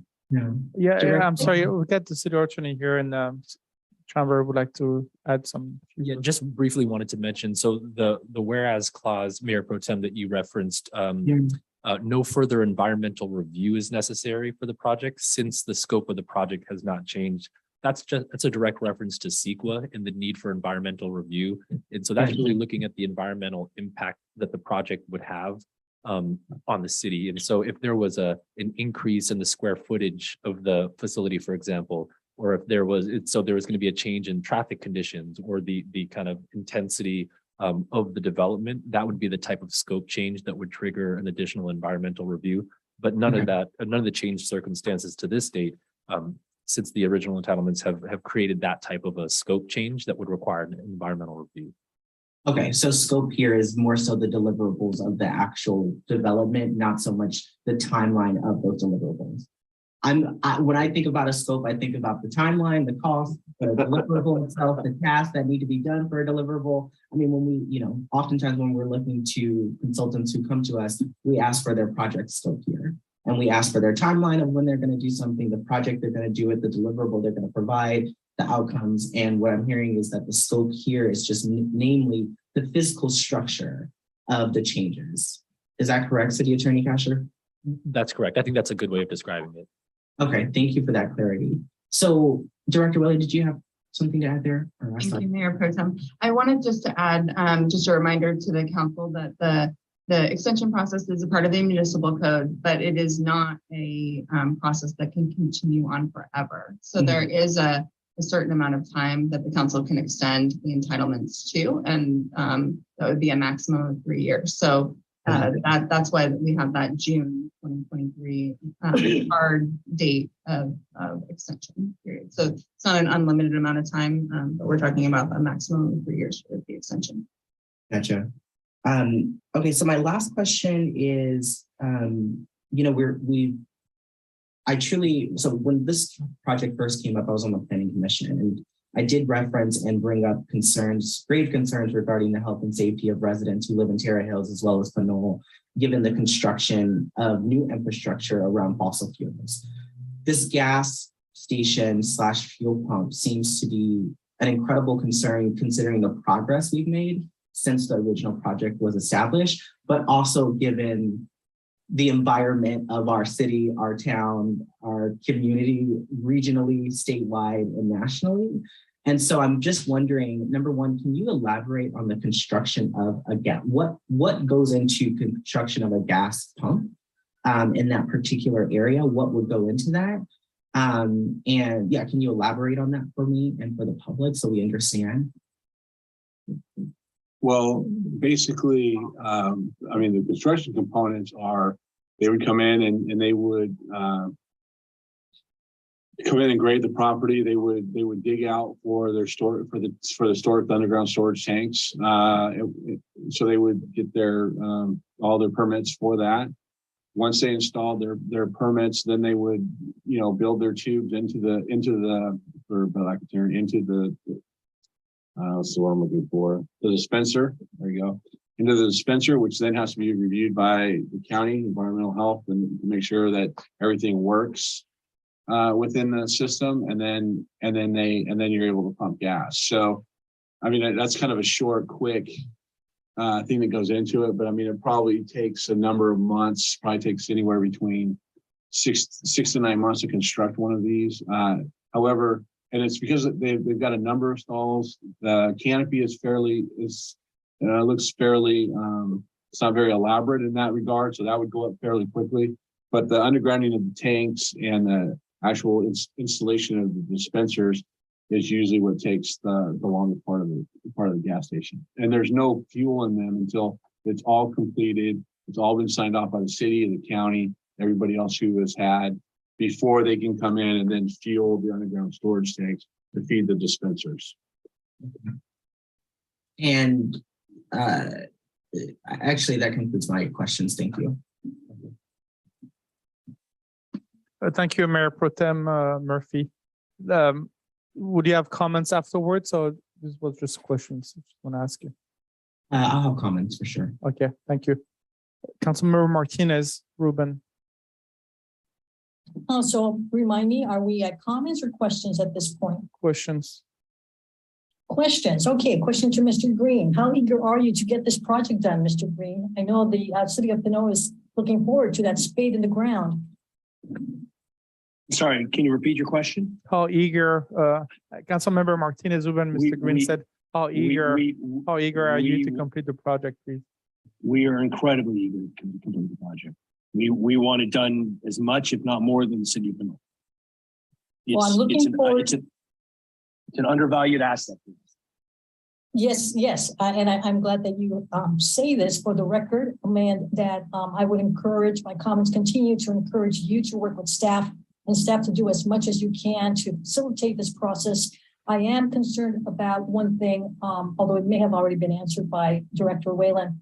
If we reach May of 2023 and we're nowhere close to that spade in the ground, then does this project come before the council again for another extension up to another 2 years? If I could answer that, Councilmember Martinez-Ruben, the answer is no. The maximum amount of time that the council would be allowed to extend the entitlements is through June, either 16th or 20th. I can't remember right now. June 20th. Or June 16th, 2023. So that is it. So we are near the 3-year mark. Okay, good. I'm saying good because that is, I hope, great motivation for whoever needs to be involved to make this happen. One thing that I heard Mr. Green talk about was a big step for on his end was the obtaining of an architect and having some drawings done or so. What is the biggest hurdle at our end as city staff? If I could take that one, Dan. So everything right now is in the applicant's court until they submit their building permit application to us, and at that point, then it will be in our court to review the plans, and then also the conditions too. So there's a number of things that the applicant needs to do prior to actually obtaining a building permit. And number of reports, studies, consultation with staff, various staff in the city. So once they start that process, then there'll be work for the city to do, responding to the submittal by the applicant of the building permit and working through that process. Thank you. Does the applicant go before, can expect to go before the planning commission again, or is that part of the process completed? That part of the process is completed. You're muted. Oh, muted at the wrong time here. I was saying that is good news. So Mr. Green, that is one less step on your side. So mark your calendar, and if I am ready to make a motion. I think all council members have spoken. So I will move to support staff's recommendation to extend the permit to June 2023 for the Pinole Square Shopping Center redevelopment project. Councilmember Martinez, when I think some council members do have some comments. If you can just hold on your motion until, I think we just went through the rounds of questions. I think some council members would like to add some comments. If you don't mind Sure. withdrawing your motion. I will withdraw. Thank you, ma'am. Mayor Pro Tem Murphy, please go ahead with your comments. Thank you. Well, first of all, I want to thank the applicant for your work and for helping Pinole grow. I think this is, I think many of us are looking forward to Pinole Square's redevelopments. And I think many of the business owners there who are left there are still waiting for it. So thank you so much for your diligence and for continuing to help us grow. At the same time, I've mentioned it both as a planning commissioner, it's really no surprise probably to most of our city staff as well as our public that I have an incredible grave concern with the construction of any new fossil fuel infrastructure. At this point in time, what we do know is that additional infrastructure that supports fossil fuels is actually a huge detriment to not just the city of Pinole, not just the state of California, not just the United States. It's a detriment to our globe.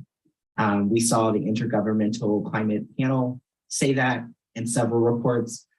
This council has passed a resolution to support the development of zero emission vehicles. I didn't say electric, I said zero emission. And that's important because there are a lot of different types of fuel stations. But I think what we're focused on in this, what it seems like the applicant in the project here is focused on is more gas and more oil. I want to underline how gas stations have hurt communities. The tanks that Mr. Hannum spoke about, those tanks are underground. Oftentimes, many times, those tanks leak. When those tanks leak, the oil from those tanks go into the ground. They go into the soil and they perhaps go into groundwater. And that contaminates our community. That could be a risk. Those things have happened in other cities.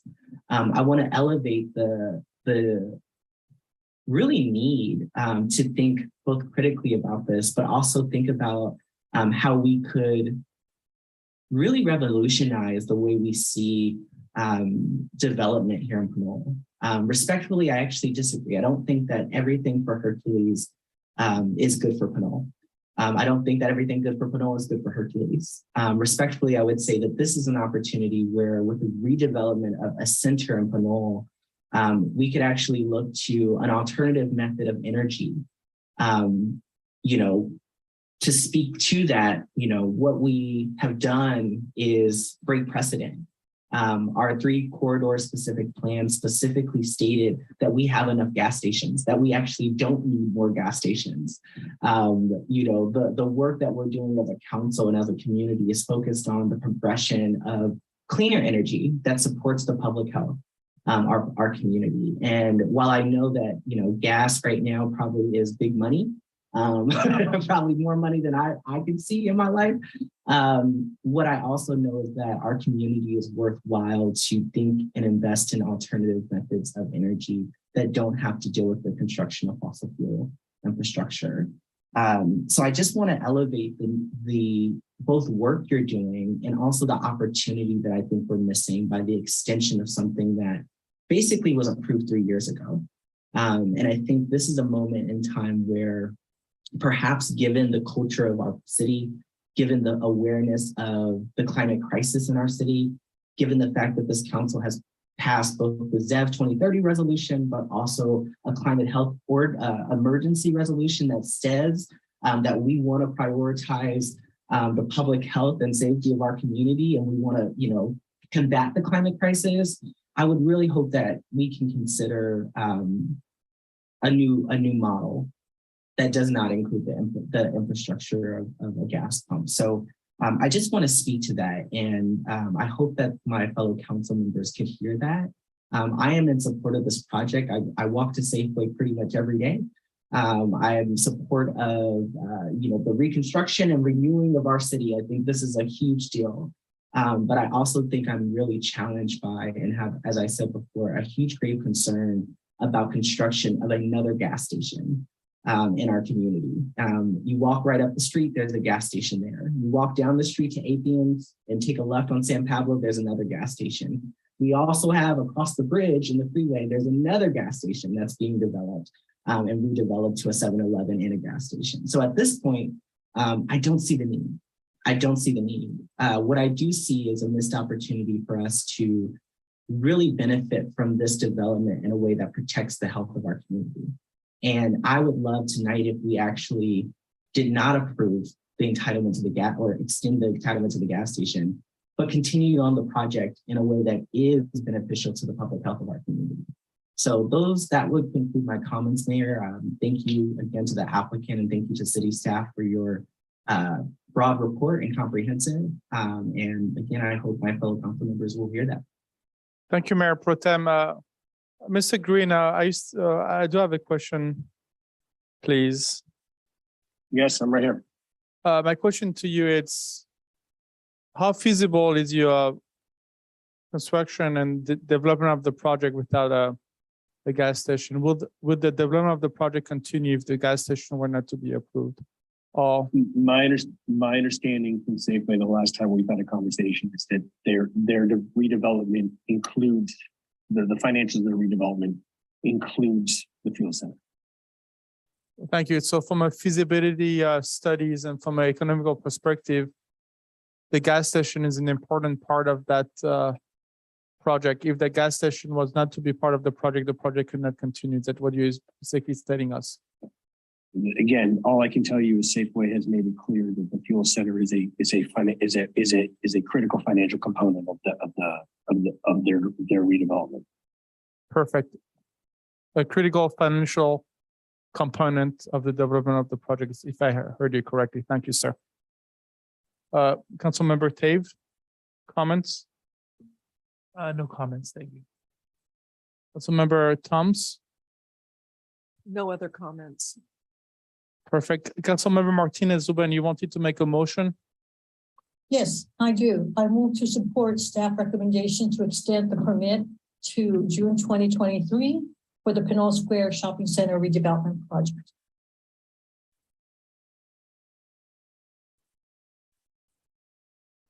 I'll second that.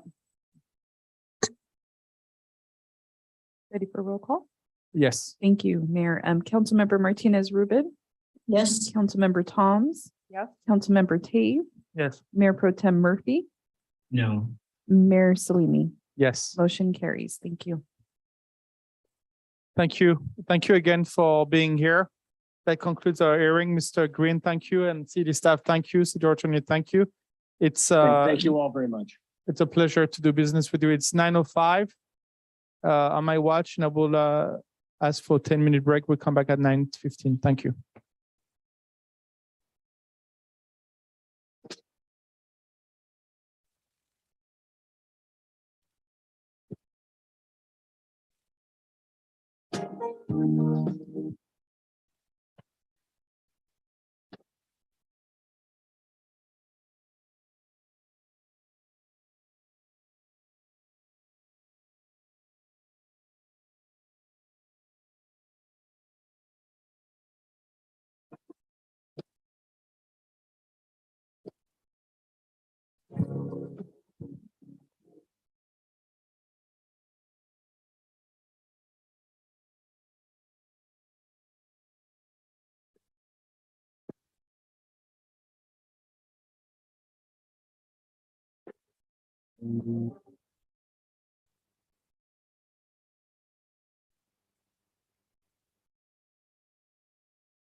Good evening, everybody. Thank you very much for coming back with us. It's Tuesday, July 19, 2022, and we are resuming from close that back to item number 11, which is old business. We do not have any old business. Then I will move on to item number 12, which is new business. And tonight we'll have item number 12A, which is update on the city's use of fund in the section 115 trust fund. And the action tonight will be to receive a report from our Director Guillory. Good evening, Madam Finance Director Guillory. Good evening. Can you hear me okay? Loud and clear. Okay, thanks. Good evening. I'm going to go ahead and share presentation here just a moment.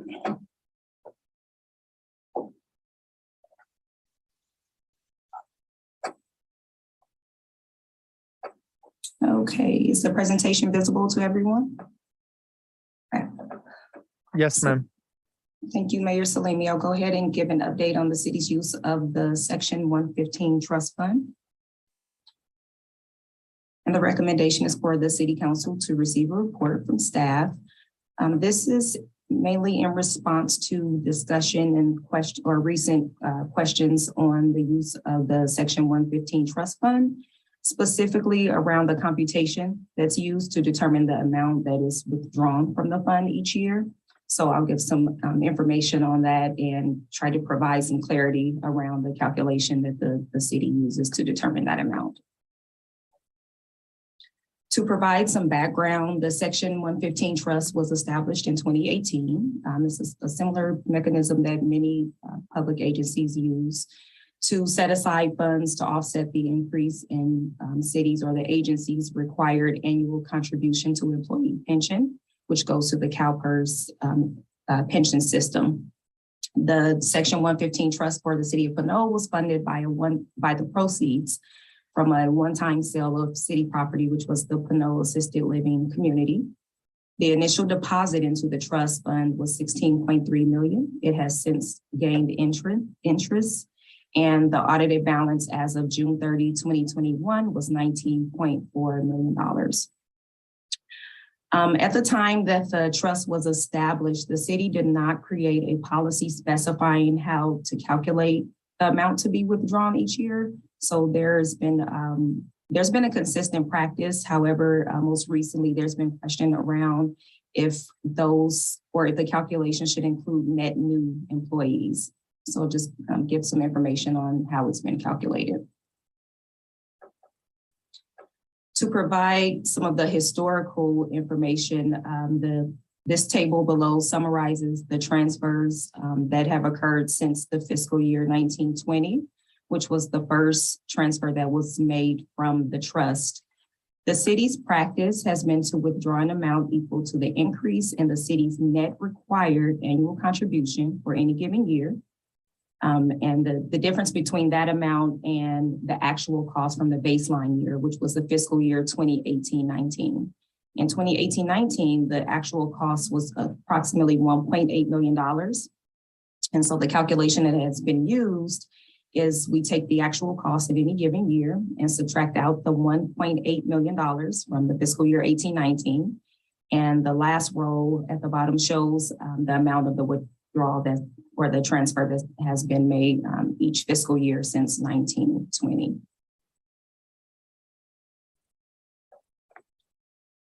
So to provide a little more information on how all of this works in terms of what's required on the city, which is the employer and the employee contributions to pension costs. The table here shows the city's minimum required employer contribution. It consists of two components, which is called the normal cost. This is expressed as a percentage of payroll. And then there's the unfunded accrued liability, also known as the UAL. And then we have our total in the last column. As we can see, the majority year-over-year increase in the city's contribution has been due to the increased UAL cost. So not necessarily the normal cost, but more so on the UAL side. It's important to note that the UAL is mostly applicable to existing and retired employees and not new employees. So even if we were to back out the cost for the net new employees, it wouldn't be applicable to the UAL, but more so to the normal cost, which is pretty minimal compared to the total cost of the pension expenditure each year. And then here's a breakdown of the employer and the employee contributions. So column A is the city required contribution that includes the totals that we saw on the last screen. Column B shows the employee standard contribution. This is what is required for employees to pay directly to CalPERS through payroll. And then there's also an additional amount or percentage that employees pay through cost sharing agreements, through the memorandums of understanding with the various labor unions. And that's represented in column C. And as we can see, that amount has decreased over the years, and that's mostly been because the city has intentionally reduced those percentages for the employee paid city contribution. And that's mostly to bring the city's total compensation in line with that of peer agencies and to make the city a more competitive employer. And in addition to that, with the decrease in the employee paid city contribution, that also increases the employer contribution side, thereby increasing the amount that is transferred from the trust fund. In the last column, we see the net city contribution. So that backs out the employee paid city contribution. We can see that it has grown from about 2.1 million in fiscal year 18-19 to approximately $4.2 million as budgeted for fiscal year 22-23.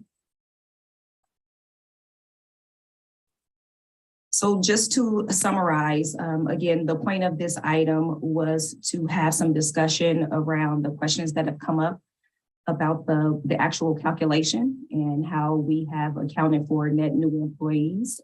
As I mentioned, the calculation is pretty straightforward. We just take the total cost of any given year, back out the baseline year, and that provides us with the amount that should be provided or should be transferred from the trust fund.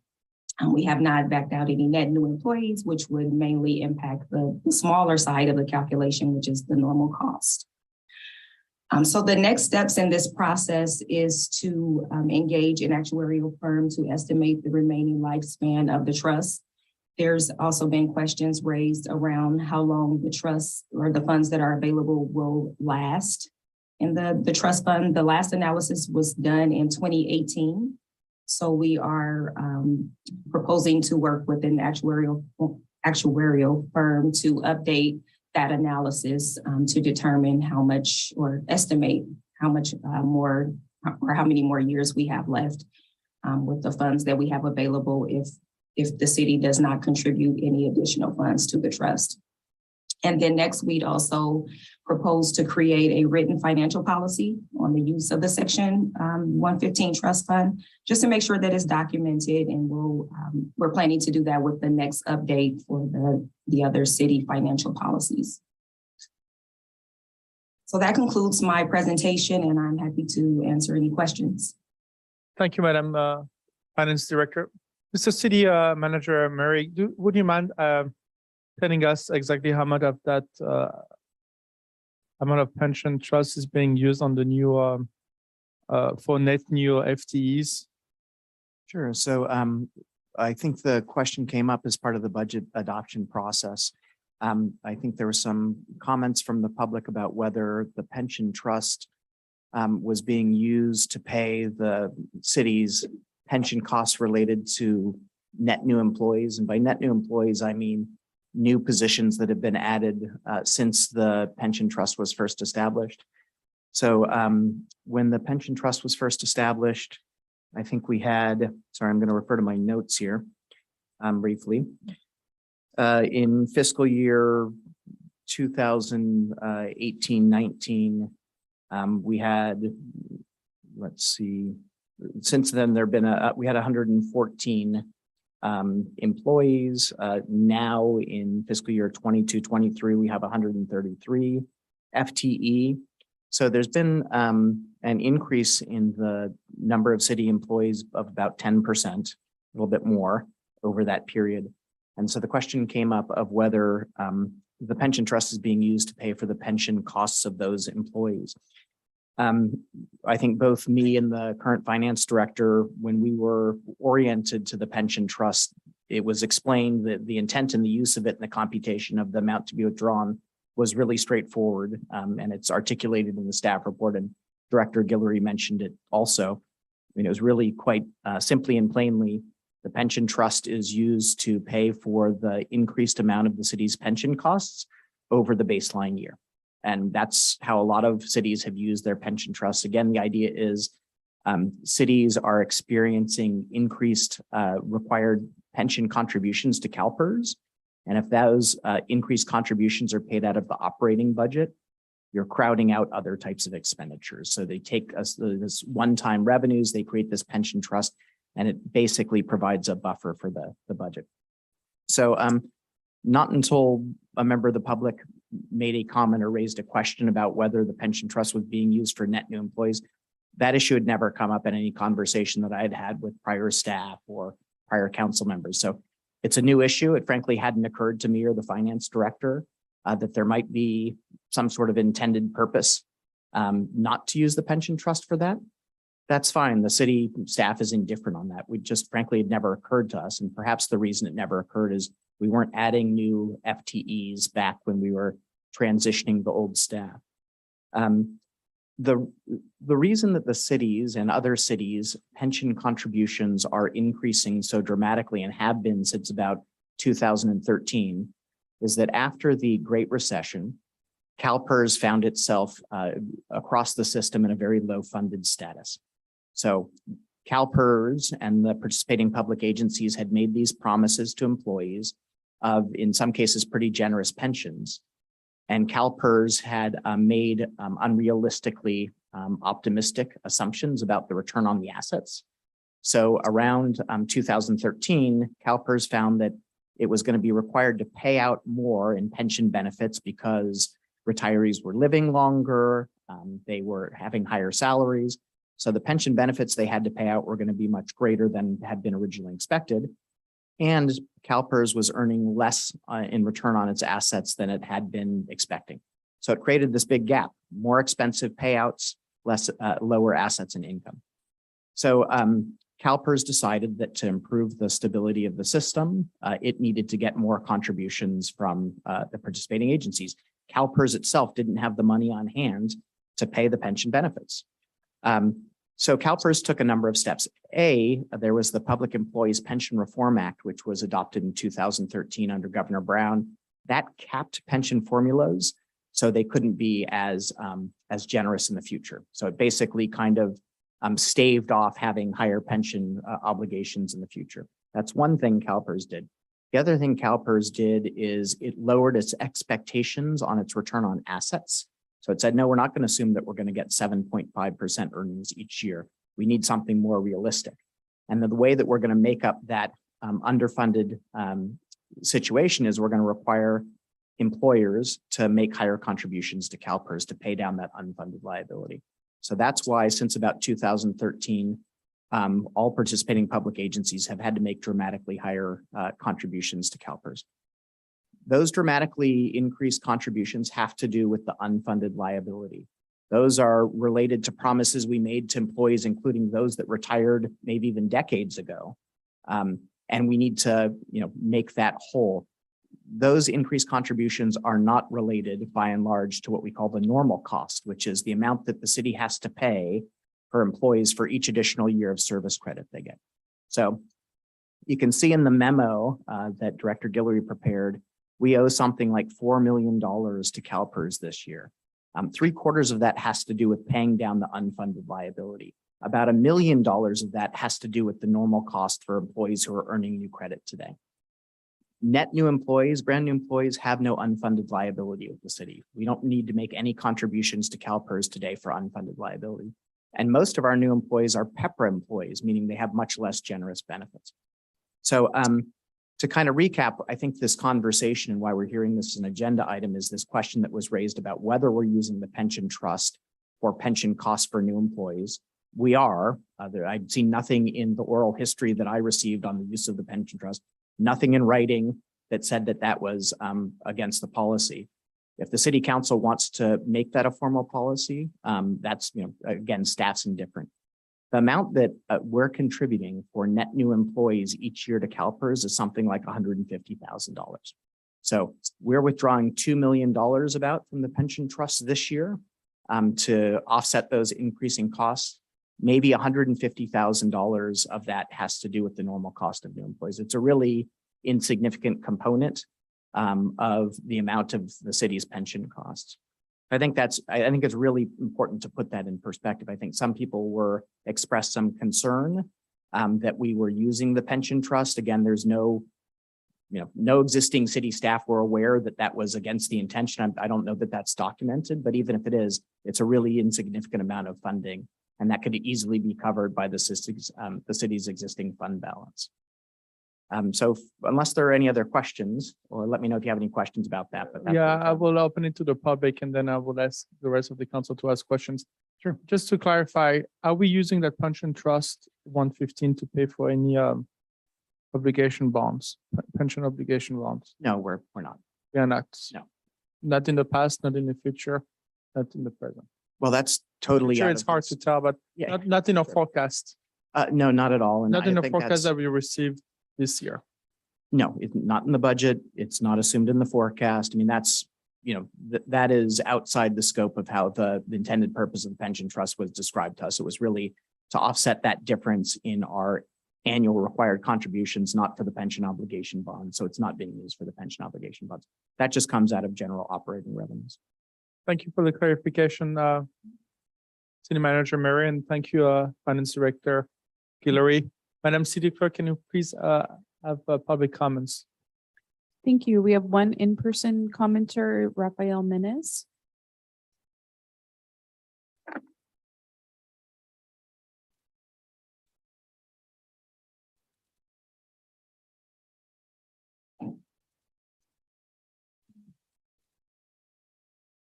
So, greetings again. I guess to narrow down my concern on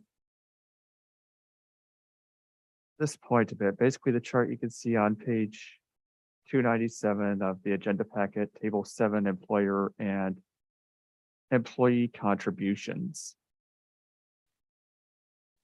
And then leaning back a bit, as was shown in the presentation, basically the gradual escalation of the the unfunded liability from CalPERS, which is what's largely led to the increased costs the city's been incurring.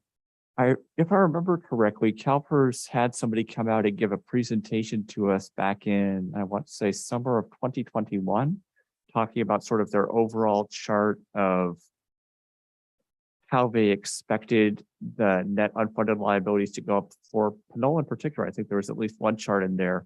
Over time, it was supposed to rise until roughly, 2041 and then decrease from there. But it looks like the UAL rate is increasing faster than that predicted. So my first question is, does the city have any idea or expectation for how the rate of UAL increase is going to change in upcoming years? Because so far we've got UAL increasing from, 1.8 billion in 1819 to 3.2 billion this fiscal year. So that seems like a pretty substantial cost. And secondly, with regards to the employee paid city contribution, it seems like, as has been mentioned by city staff, that most of the unions have negotiated with the city to remove the increased employee payment for the city portion in order to enable increased city recruitment and retention. But it looks like there's still a moderate portion, about 460,000 in the current fiscal year, of employee contribution to the city contribution. And is that just primarily due to the PPA contract under consent calendar that was just ratified this evening? Or is it more other subdivisions like the managerial non-represented employees and so on that are covering basically that remaining employee paid city contribution? So those are my questions. Thank you. I'm happy to answer both of those. So yeah, I mentioned that CalPERS instituted a number of reforms, in the early 2010s, including PEPRA. That's not strictly speaking a CalPERS reform because that's state legislation, but PEPRA is a component of balancing the balance sheet of CalPERS. They took a number of steps to become more fully funded. They made pension retirement formulas less generous through PEPRA. They reduced the expected rate of return on investments to something that was more realistic. And they required employers to pay more basically to make up that difference. They also instituted requirements that cities that had underfunded programs, which essentially every city did have, made larger contributions more quickly so that they got to a funded status more quickly. So it was always the anticipation that these payments for the UAL, which are kind of a one-time cost, would ramp up really quickly over about a 5-year period, level off. All the cities would get to an acceptable funded status, which pension administrators think of as being between 80 and 90%, and then they would diminish over time. So there was a point in which CalPERS was saying these required contributions, particularly related to the UAL, were going to ramp up till about where we are right now, 2022, 23, level off and decrease. That's been pushed out a little bit more. So I think we're expecting that they're going to increase for a couple more years, then level off. One thing that I think is valuable, and then I think the city council requested and staff is going to pursue, is we're going to have the independent actuarial firm that did the initial assessment of the pension trust come back, because CalPERS gives you a 5-year forecast of what the rates are going to look like. That actuarial firm will do a longer term forecast and will also tell us what they think the remaining lifespan of the trust is. So yes, we do expect the total contributions driven by the UAL contributions to increase for a couple more years, level off, and then diminish over time. And that's included in our 10-year forecast that we prepare as part of the long-term financial plan and budget. The second question was about what we call the employee paid city contribution or employer contribution. So Pinole is somewhat unique and distinct in Contra Costa County and in kind of the East Bay, and that it has required a larger contribution towards pension by its employees than most other cities. And as we've discussed on many occasions here, the total compensation that Pinole pays to its employees is below market average. And we've been, as management and city council, have been trying to address that over time to make the city's total compensation more competitive with our peers, because we need that to attract and retain great employees.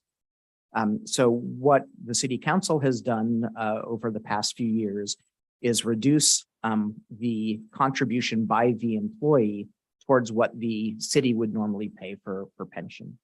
And Mr. Menez noted that that is reduced in fiscal year 22-23. That has to do with the phasing in of some reductions in the employee contributions in many of our labor agreements. I don't think that captures PPA because it may or may not. But yes, we're still asking our employees to pay a portion of what CalPERS considers to be the standard employer contribution in an amount of about $400,000. So that may or may not be something that our unions would like to see addressed in future labor negotiations, or the city council might want to address. But yeah, our employees still pay a large percentage of the employer contribution. And we were doing some, just kind of reviewing our numbers recently, and our employees pay something like, ranging from 5 to 10% of what the standard employer contribution would normally be. So we're still making a big contribution. I think that addresses the two questions by the member of the public. Thank you, Mr. City Manager Murray. Madam City Clerk, any other questions from the public, please? Yes, we have one on Zoom. Debbie Long. Good evening, ma'am. Good evening, and thank you for bringing us back. Unfortunately, or fortunately, a whole can of worms has been opened with the last comments by the city manager. The contributions by public safety are more because they negotiated for a 3 at 50 back in, I think it was mid-2000s. And as for that ability to retire earlier with more, they said that they would contribute more to their PERS account. Other cities that have this also, though, in fact, require their employees to pay into Social Security, which at the time of the retirement then offsets the contribution required by the city. So there's a lot more analysis to this than the simple, we're required to pay more than other cities. That's on the side. As far as the 115 trust goes, I would say that the actuarial firm of Bartels and Associates that did the analysis in 2018, as you said, you are going to contact again. It should be very clear as to what they calculated their numbers based upon, because I think the calculation that you're requesting for today is different than the calculation that was requested in 2018. And that is evidence as to what the use was intended for. I'm not going to deny that you can change the policy. That's what the council can do. And most likely you will be doing that.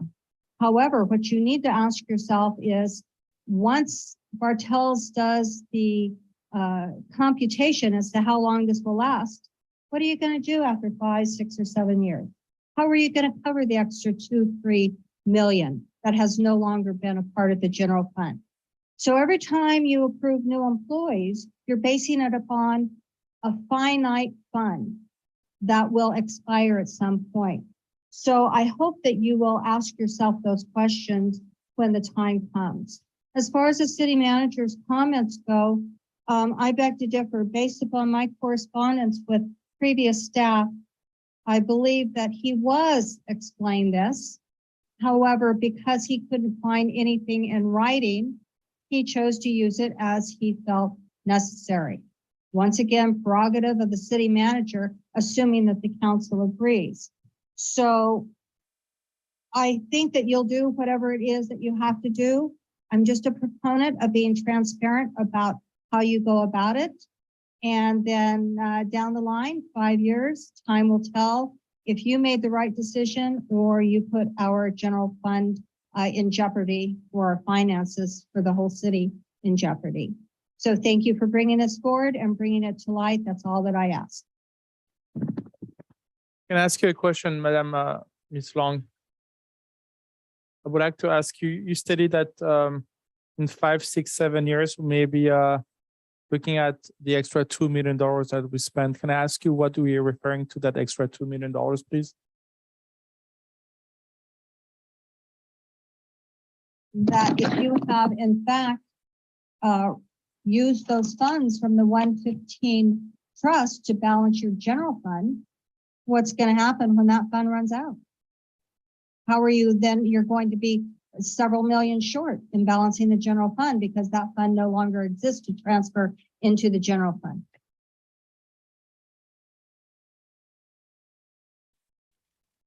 Can you be a little bit more specific about what specifically was used by the general fund, if you don't mind? Right now, I believe, I don't have it in front of me, that you have transferred in $2 million from the 115 trust in order to balance the general fund. When that 115 trust expires and you don't have any money in it, what are you going to do to balance your general fund? You now don't have a fund to pull on another $2 or $3 million. I think it's interesting logic, because I think the specific intention of the trust is to withdraw from it to relieve the general fund of the need to fund those escalating pension costs. So the question, the question makes it sound as though we shouldn't be making withdrawals from it to balance the budget, whereas I think that's exactly the intended purpose of the pension. I will ask the member of the public, please, not to try and imply what my intentions are. We've never had a conversation about this in person. And so I don't think you have any sense of, you can't really attribute any intent. I would, of course, welcome you to speak either with me or the finance director directly if you really wanted to get to the bottom of it, which to my recollection, you've never attempted to do. But so the intent of the pension trust is to pay for the increased costs, and the issue of whether we use it for net new employees or not is really somewhat trivial because it represents a very small portion of the overall cost. But the intent is to withdraw from it to balance the budget. And if you think there's a different purpose, then that would be radically different, I think, than anything that's ever been discussed. And so, yes, I mean, it's not expected to last, eternally. It was always understood that it would be diminished and eventually extinguished. That's the intent. I think the idea was it's meant to get us through this period where we're paying down the UAL, and due to PEPRA and other factors, we're not going to be in this unfunded status eternally. So we do consider the anticipated withdrawals as part of the 10-year forecast. I do think that it would be worthwhile to do a longer term forecast than 10 years to see what would happen to the city after this pension trust is exhausted. Yeah, and as I said before, the net new employees don't have any, most of them are coming in under PEPRA anyways. They're not creating new UAL. So the idea that we're taxing or jeopardizing the pension trust fund by adding net to new employees is, I think that's incorrect. The statement about Social Security, I think, is misleading. Employees in some other cities pay into Social Security, but they get an additional benefit in retirement from Social Security. It's not offsetting the benefit that they're getting from CalPERS. So if employees in other cities are paying towards their CalPERS pension and depositing into Social Security, that's because they're getting a CalPERS pension and they're getting a benefit from Social Security. I don't think the history of how the labor negotiations occurred, that city employees got a new formula is entirely clear. That happened a long time ago. Employees in a lot of cities negotiated more favorable pensions. When we look at the total compensation of our employees compared to peer jurisdictions, their retirement formula is part of that calculation. And considering what our employees get in their retirement formula and all of their other compensation, they're still compensated below employees in our peer jurisdictions. So because that considers not just their pension formula, their salary, their healthcare. And so this idea that at some point in the past, through labor negotiations, the city struck a new agreement with employees, and therefore, the city is generously compensating all of its employees is unfounded. We're looking at current data across all forms of compensation, and the data shows that the city is providing under market total compensation. So I don't know if that's, I don't know if that's just an ancillary point that isn't really relevant, or it's a red herring. The city, nonetheless, there are other jurisdictions that provide the same formulas that we do. Many of our new employees are PEPRA anyways, so it's moot. And we're still compensating our employees lower than other jurisdictions, and it's not sustainable. If we want to attract and retain great employees, we have to pay at least comparable compensation. Thank you. So when we are hiring those extra employees that we have hired, where does this money expected to come from? So the money for their salaries comes from our operating budget, and there's no question that creates a new cost to the city. But that's separate from this issue of what our pension requirements are for all of our employees, including those new ones, and whether we're somehow supplementing them or subsidizing them with the pension trust. So I think, yeah, there's absolutely no question. I think we've all looked at the service levels and the organizational capacity and determined that it was best for the organization community to rebuild the staffing levels that were more comparable to what we had pre-Great Recession. If we want to be able to provide the service levels that the community desires, we need more staff than we had following the Great Recession. And we've been slowly building that back up. And yes, that costs more money, and we pay for that through increasing revenues to our normal revenue sources. So yes, there are more costs, and the city council has decided that it's worth it to expend our limited resources on those additional staff because they provide greater service levels. There's nothing wrong with making that determination.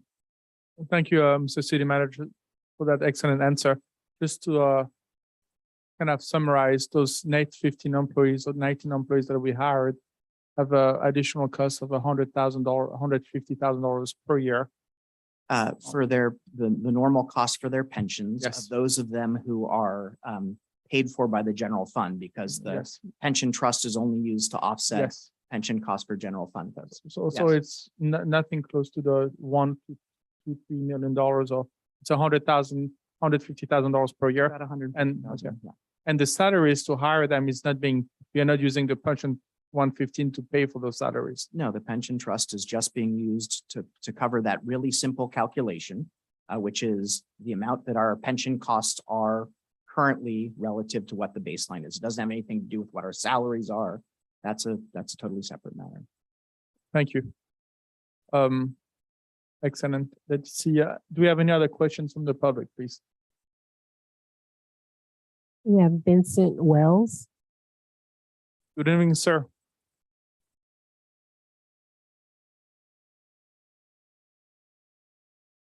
Hello, good evening, Mr. Mayor and members of the council.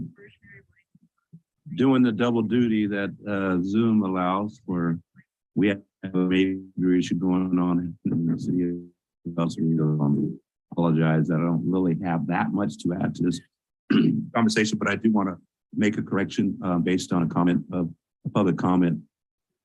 The firefighters in the city of Pinole currently get 3% at 55. It was mentioned that we made an agreement to go at 3 at 50. And I just want to make sure that everybody understands that's not true. The firefighters in city of Pinole, we are on a 3 at 55 benefit. And at the time when we made the agreement to go to that, we did agree to do cost sharing with the city on what those costs would be and to share some of those costs. And it got to the point where, you know, the way out of line in comparison to what other firefighters were paying for the same benefit.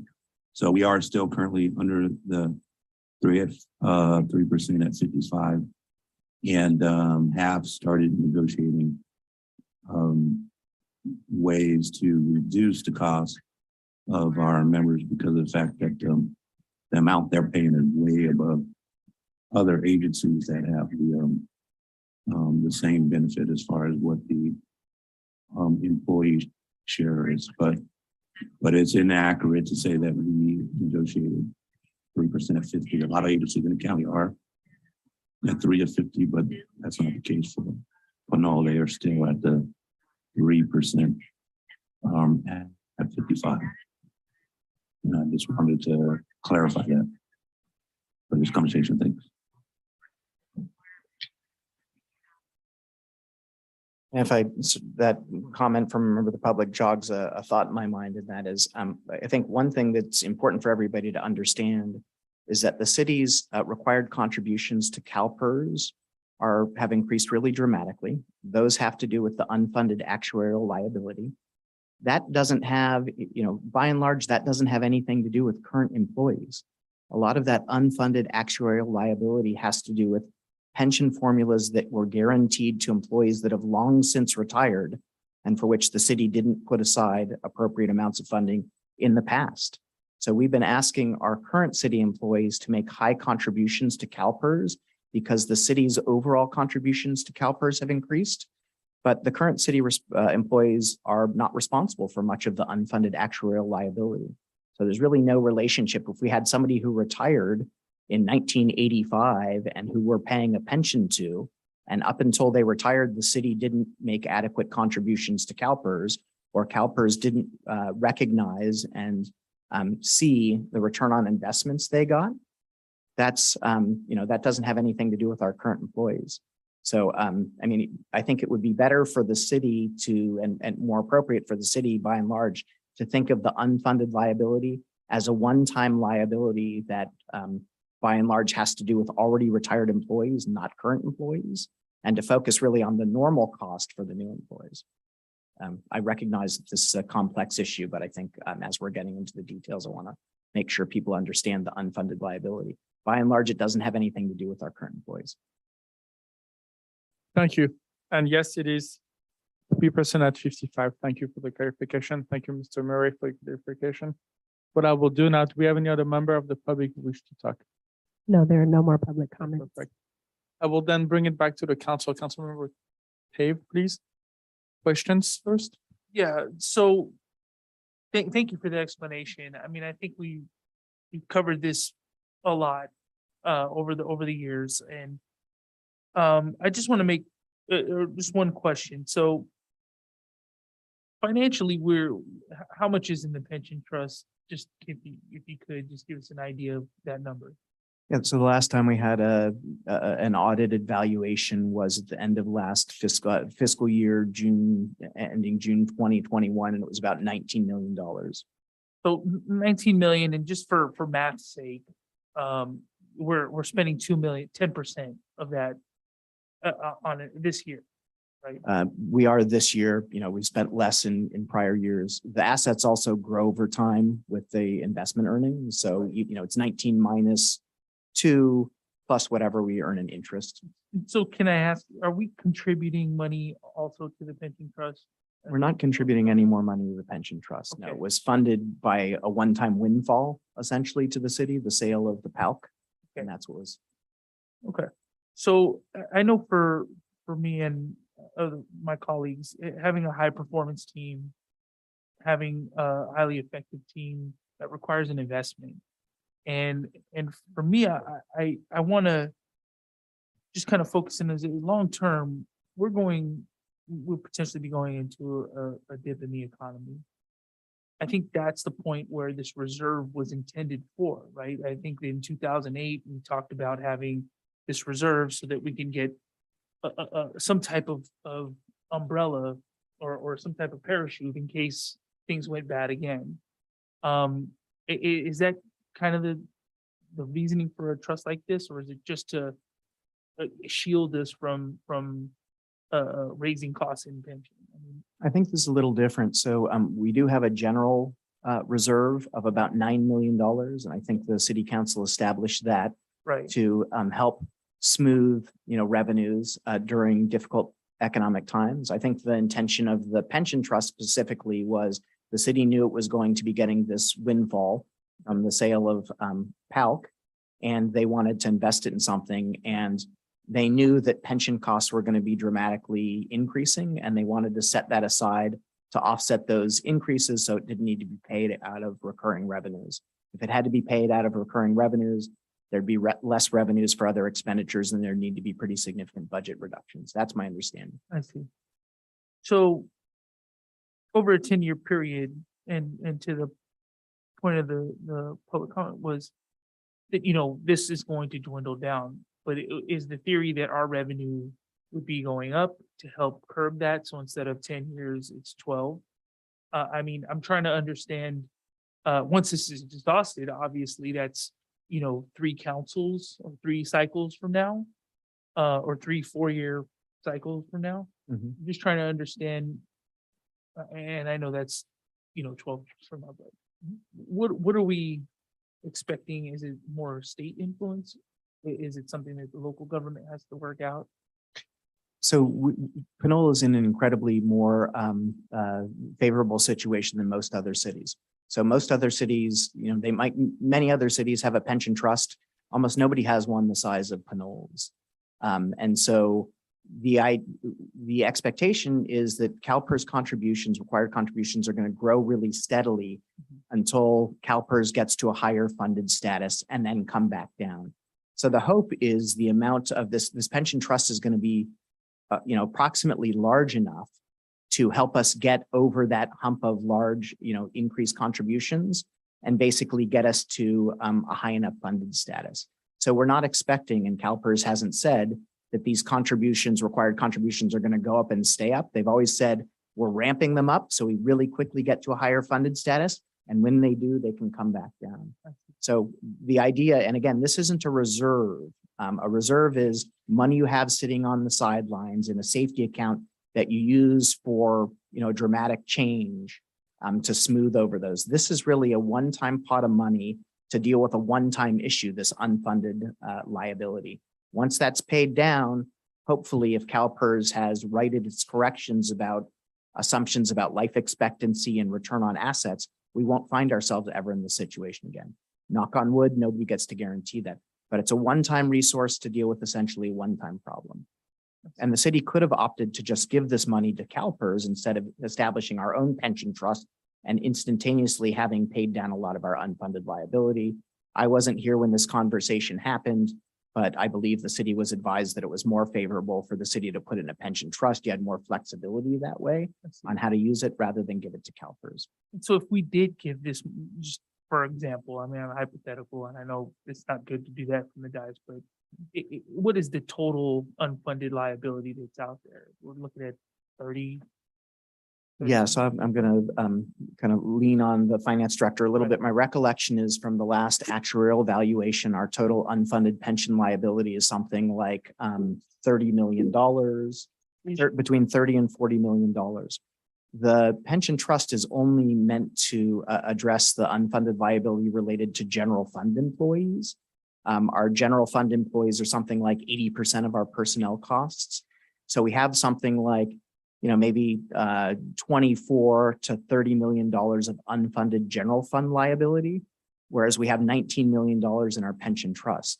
So the amount that we've deposited makes us almost fully funded on the general fund side. We still have the OPEB situation, but we're in really, really good standing related to regarding our funded status of our pension. And the other question I had was, this was all money contributed by our employees, correct?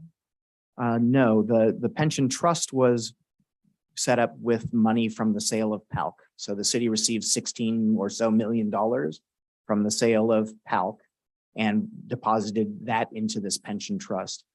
Separately, city employees contribute a portion of their income towards their pensions. There's something that's considered the standard employee contribution.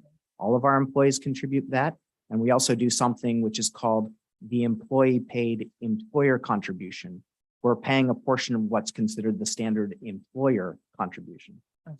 Okay, I just wanted to kind of get some of those basic numbers out there and an explanation of where that money came from. Those are all my questions for now. I'd like to make some comments. Thank you. Councilmember Thomas, please go ahead. Yes, thank you. I was around when this was developed. So when the city sold the property on Estates Avenue, it generated the funds that were then deposited in where this pension trust fund was created. And I recall that, and I'm looking at the report, that June of 2016, the unfunded liability was about $30.2 million. And I think we were advised at the time that we would have more control and be able to earn interest if we were to pay that down little by little. So I recall that the actuary report identified that we could be doing that, and it would get us over the hump of maybe it was 2031, 32 fiscal year 31, 32, which was going to be the peak of those payments.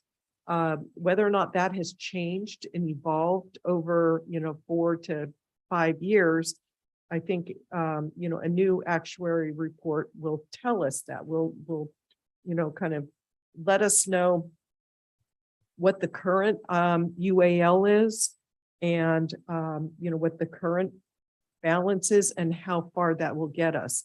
But given that it's really just intended to pay the UAAL and not necessarily just a calculation of the baseline, because those are two different things. I think we really need to be looking at just paying that unfunded piece of the bill. And if they can, I don't know if they break that out for us. That's really what we should be trying to pay and not just some. Yes, they are. I see finance director shaking head. Yes, okay. they break it out. Yes, that's correct. They do break it out. So I think it would be really beneficial for us to really focus on what that number is rather than just a calculation of what the current bill is minus the baseline, because that current bill does take into account other expenses that don't have anything to do with the unfunded, from my understanding. Right. So the memo for tonight's, there are a lot of numbers buried in that memo. It's pretty dense, but there is a table number 6, which tells us, shows what the normal cost and UAL required contribution is for this current fiscal year. So we need to pay CalPERS $4.6 million this year. $3.2 million of that is for the UAL. So we're not making the pension trust pay all of that UAL. No, We were making, back in the baseline year, the city was paying some money towards that UAL. So we're using about $2 million of the pension trust. We're not even using it to cover all of the UAL. And again, I think the way that many cities have set up their pension trusts is, again, they didn't want their normal operating revenues to have to pay for these really significant increases. If you had another resource like a pension trust, it could cover that growth so it didn't crowd out other things. right. But I would just add that when we add employees, which we've, I wrote it down somewhere, the number of employees that we've gone from 114 to 133 employees. That's right. And, the net new employees, that should be coming out of our operating budget and not anywhere, because if we're able to hire new employees, we need to be able to pay for that out of our operating budget and not lean on the trust, because that's not what the trust was intended for. So I think if we have the additional report from an actuary, and I think that will help us, and then we can develop a policy that will make this trust last a long time. I mean, I've been watching council meetings long enough to remember the ebbs and flows of the budget. And even though I may not be on the council in, whenever this is expired, I'm still hope to be a resident here and don't want to have a crisis in my city. And I think we can set the stage and make sure that doesn't happen. So agreed. I want to get us back to a sense of the magnitude and some perspective. So as far as there had never been any communication to me, or as far as I know to the finance director, that there was this nuance related to the use of the pension trust because it had been explained in very simple terms. And I've told you what our understanding was. We don't have any objection to not using it for pension costs of net new employees. That cost is something like $150,000 a year. It's pretty insignificant related to the relative to the overall operating budget, the size of the pension trust, and the amount that we're withdrawing. So I just want people to understand that it's a very insignificant, monetarily, it's very insignificant. So we're happy to make that change. It's not going to have any impact on our operating budget. It's not also going to have any impact on dramatically extending the life of the pension trust. Yeah, and I did hear too that there wasn't a written policy, and perhaps when we go through this exercise, we can develop one. That would be great. Yeah. Thank you. Thank you. Any other question? Okay, Councilmember Thompson, I'm sorry. Okay, Councilmember Tabor wanted to add something. I just wanted to ask one question as we were talking. If it's $30 million is the debt, right? We'll call it debt. And we have 20 million. Does it make sense to pay the 20 million, take a loan for the 10 million, make payments on the 10 for a long-term period? I think this was one of my comments. We can discuss about it. It's a great conversation that we can discuss about. Just want to keep ourselves as questions. Well, it's related. Yes. So the reason that most people, that most cities have established their own pension trust as opposed to just handing that money over to CalPERS is we're using the pension trust in a very conservative way, which is just paying for that increased cost. But technically, we could use the pension trust to cover all of our retirement costs, all of our pension contributions. So if we owe CalPERS $4 million this year, and we find ourselves in a budget crunch, we could use the pension trust to pay that full $4 million. not just $2 million. I see. We also have we have control over how the pension trust assets are invested within certain parameters.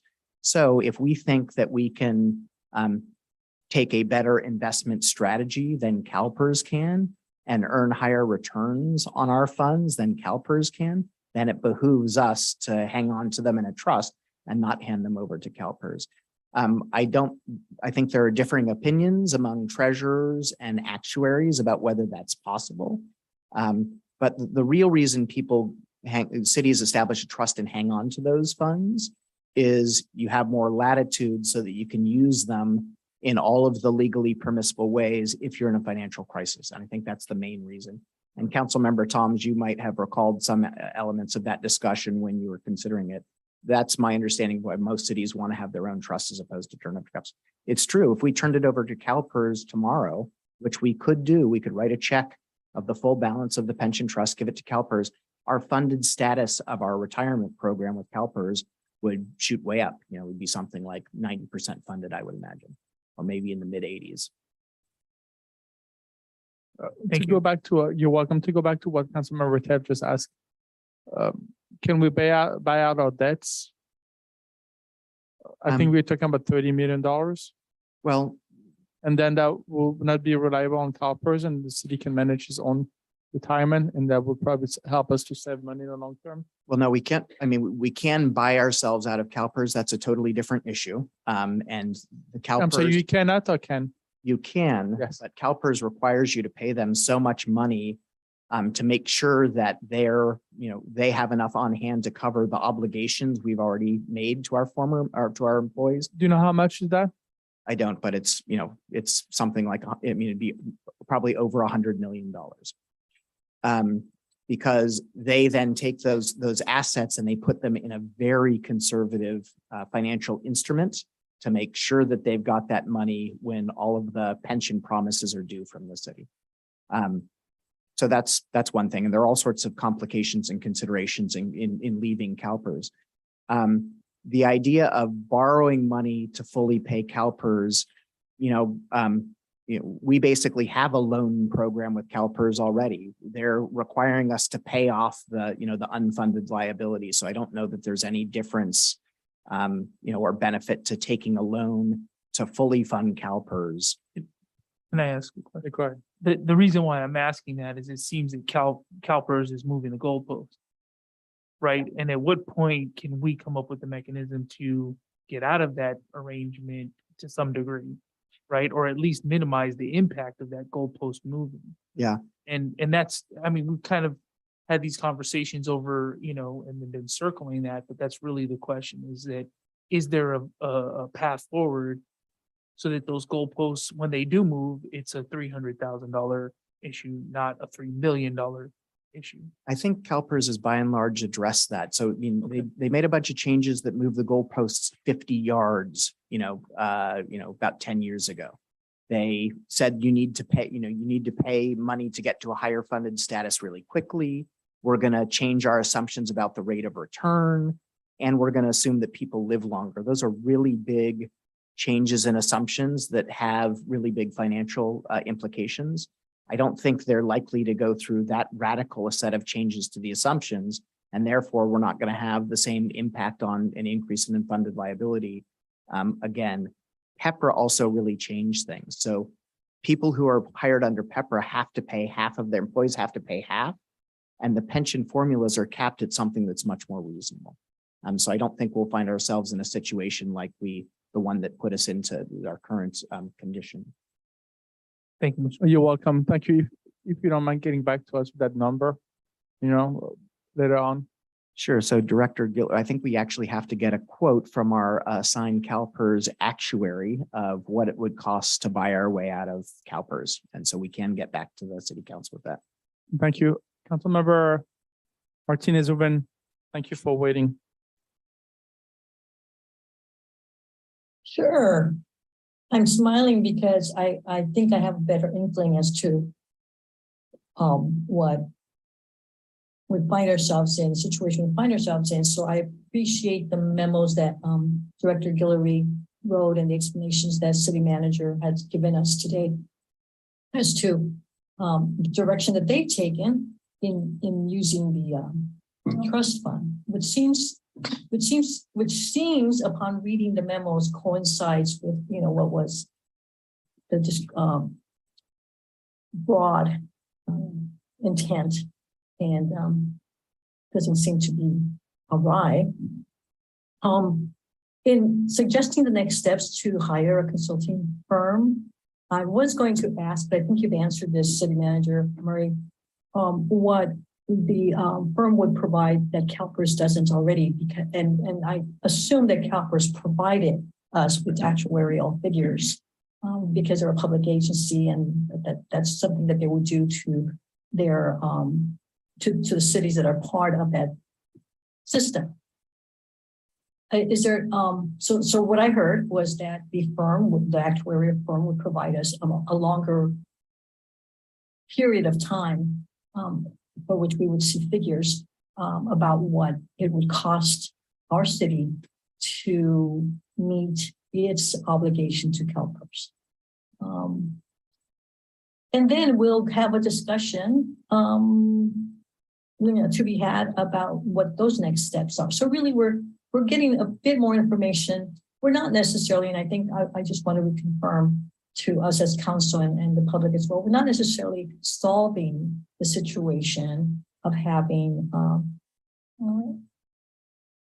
funding available once the trust is exhausted. But we are looking to have this consulting firm so that we have a little bit more information than we would have now. Right? Is that where we are? Yes. So what CalPERS provides, every year they do an actuarial assessment of our pension program, and they tell us what the value of our assets are at the end of every fiscal year, and the cost of the benefits that we promise to our employees. So they tell us what our assets and liabilities are at the end of every fiscal year. And when you compare those two, if you're underfunded, they tell us what our unfunded liability is, our UAL. So they'll do that every single year.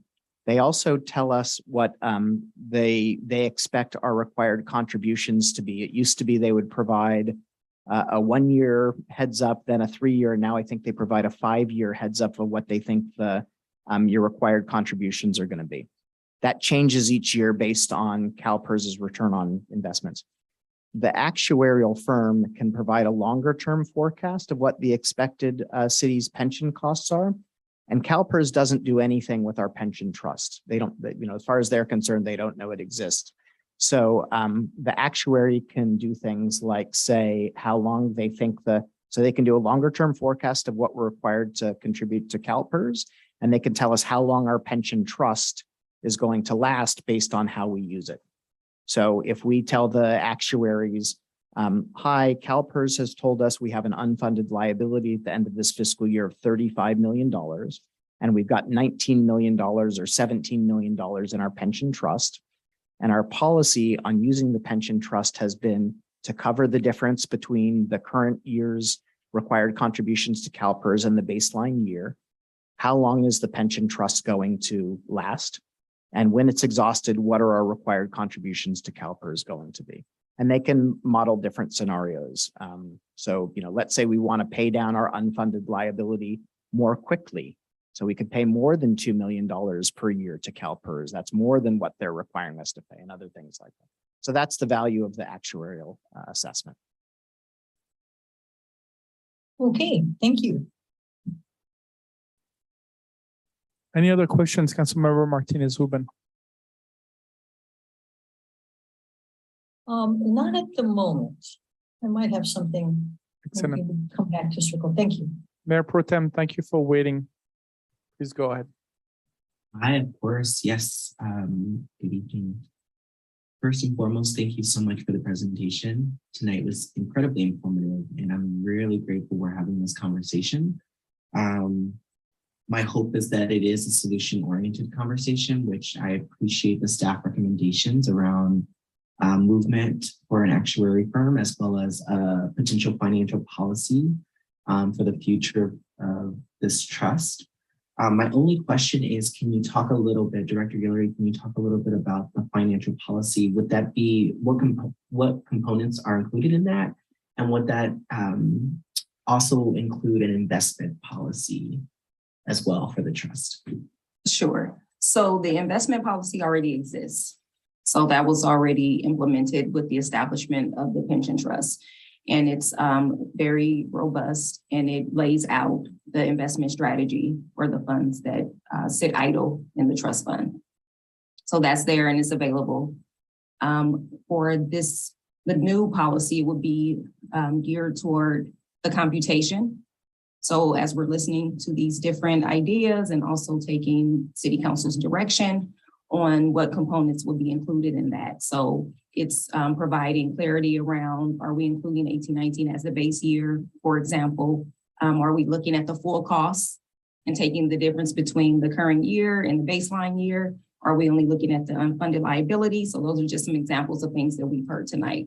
So mapping out what that computation would include, that would be the main focus of this policy. Got it, thank you. Welcome. You know, I think that is all my questions. I am very, very grateful for this presentation. I just want to say that. And I also want to thank the added comments by City Manager Murray tonight. I think this is incredibly informative, and I hope that folks will share this conversation because I think there's a lot of questions probably out there. So thank you again. Thank you, Mayor. You're welcome. Thank you, Mayor Pro Tem. I will then bring it back to council for comments and questions. Councilmember Martinez Zuban, please be the first to comment. No, I went through my notes and I think I'm okay. I don't have additional questions right now. You know, as I appreciate that the issues have, you know, were surfaced.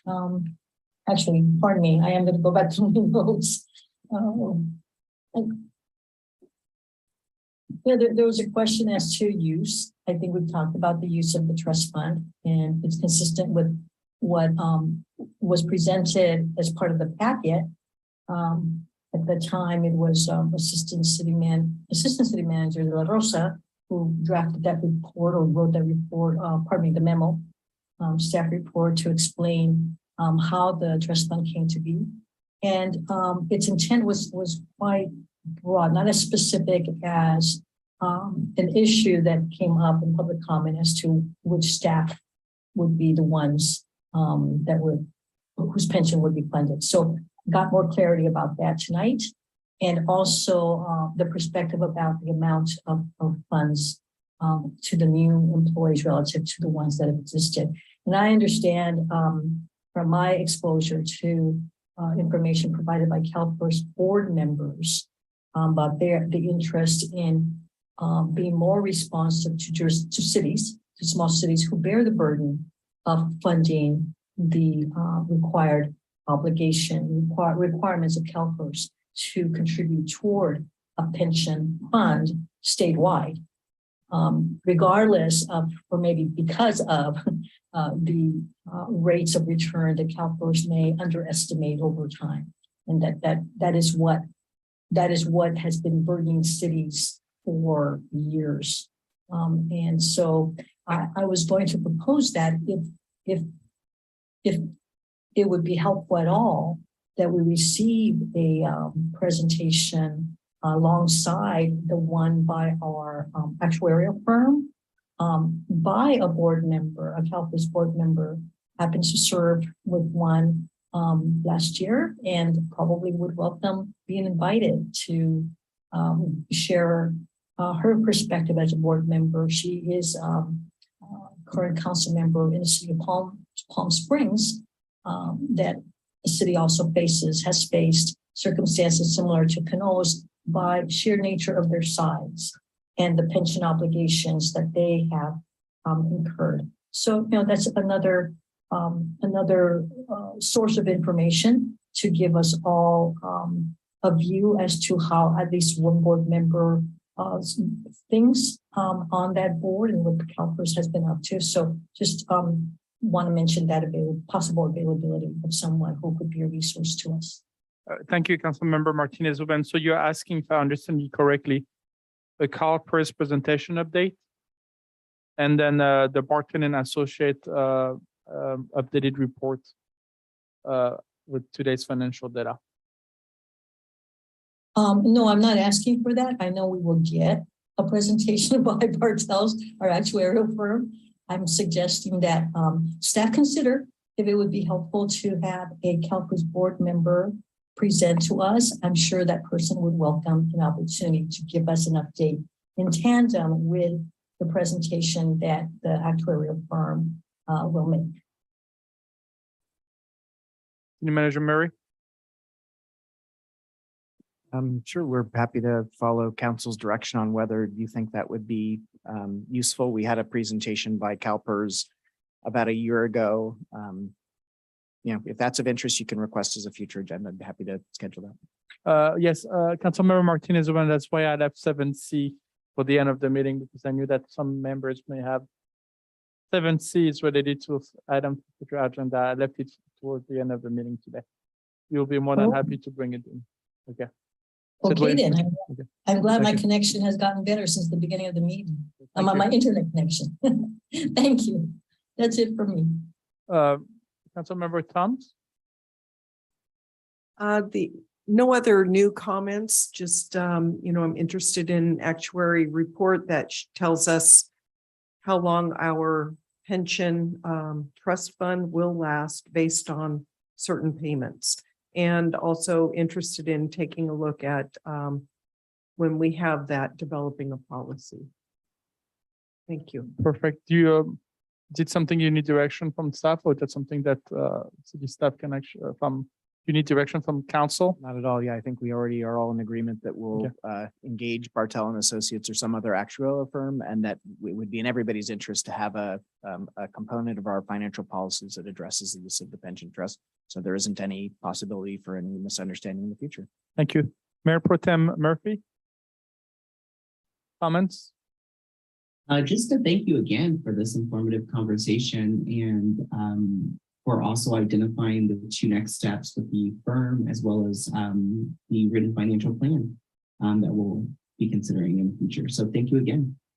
You're welcome. Thank you. Just to clarify, we'll be waiting for that report to be brought back to us. Then we can make a decision on, is that what you're suggesting, Councilmember Thomas, right? Wait for the report to be updated and come back to the council. Then we can move on into making the decision on whether or not we want to, which type of written policy the council would like to adopt. Is that correct? Perfect. Thank you for the clarification. Councilmember Tave, sorry. Yeah, I just want to thank you for the report. It's always been, difficult to understand, especially with CalPERS and changing policy or changing their policy, which kind of ripples down. But I'm definitely in favor of the actuarial report. I just would like to see some scenarios to kind of cross-reference or to see the recommendations plus some scenarios that involve on all, or not even just scenarios that are alternative to the traditional. I know that they may not be the right answer, but just in orders of magnitude to find out, is there another way here for us to move forward and what that does to our budget long term? Are there any other options? And if there are, why do they work or not? Just so that we have some kind of context when we're developing the policy. That would just be one ask, not necessarily, for 10 different scenarios, but I guess some viable ones that may or may not work and why. Excellent. Thank you. I have a question related to bonds, and what's the longest bond that a city can get in terms of years? There are bonds for different purposes. So offhand, I would say, it's traditional to have a bond for 20 to 30 years. Director Guillory, do you think it's standard to have one for much of a different period than that? Can we get something for much longer than 30 years? Or are they available? I don't know I'm not sure about that, if there is a limit, but as City Manager Murray said, 20 to 30 years is customary. Okay. especially Yeah, for something like pension obligation bonds. no problem. If we can get back to us and find out what's the longest terms of years of bond that the city can get, I will try to see if we can stretch it to the maximum and use that money to invest it. And hopefully the interest rate over that long period of time will be less than the investment that we've been making. So not only will have that money, but also will be generating additional income because Paying interest. hopefully the interest on that bond might be lower than us investing the money on the long term at the same time. So it might be a payoff, but just a different type of conversation that the council can have. You know, if we were to get it, I'm just making that number up. If we were to get a bond at 1%, I'm just making that up, just easy for everybody to understand over X amount of period. And if we were to able to use that money, invest it to pay our obligation at the same time, we can have a return of 5% per year, then we are in positive 4% per year during that time period. But if you were to stretch it over a time period, not only you would have the money, but also you can pay for everything. And then this is, I think, the type of conversation Council Member Tay was asking about what are the options that we have. Can I suggest Yes.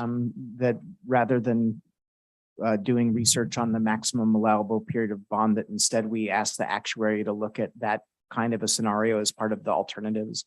So there are a couple standard alternatives that the actuary will provide us with some advice on. One is retaining your own pension trust. The other is handing all the money over to CalPERS right now. And another might be something like a pension obligation bond. So they can provide an assessment of that option. Would that work for, that will address, so the request, the ask of Councilmember Tabe already is absolutely okay. I'm sure that we can have the actuary look at the standard. Regarding your request, Mayor Salimi, Yes. can we just roll that into what we have the actuary do? That'll be great. I think those are excellent three options that I have not thought of truly, but I was just wondering, just as a curiosity, what's the maximum bond that the city can get? Sure. Because cities are not individual. Cities are meant to live longer than I will live.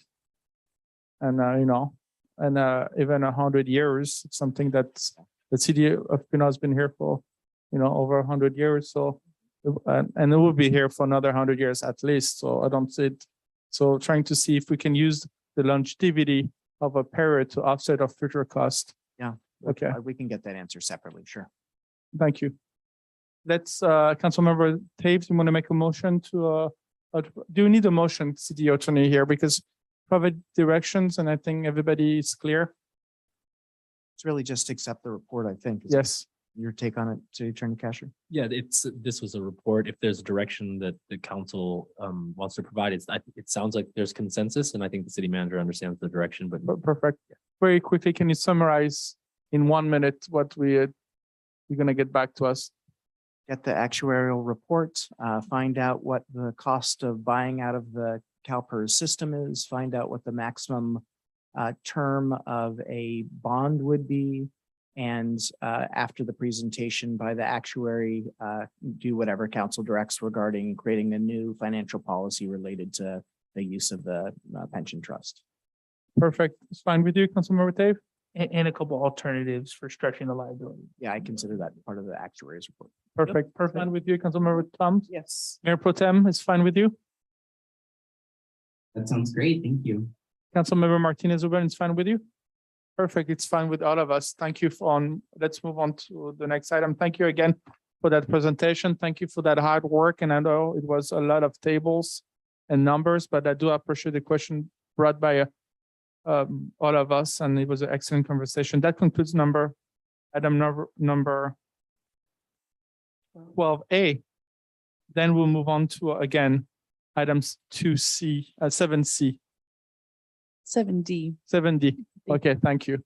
7D, which was Adam for future. Let me go back to my agenda. 7D, which is council request for future agenda items.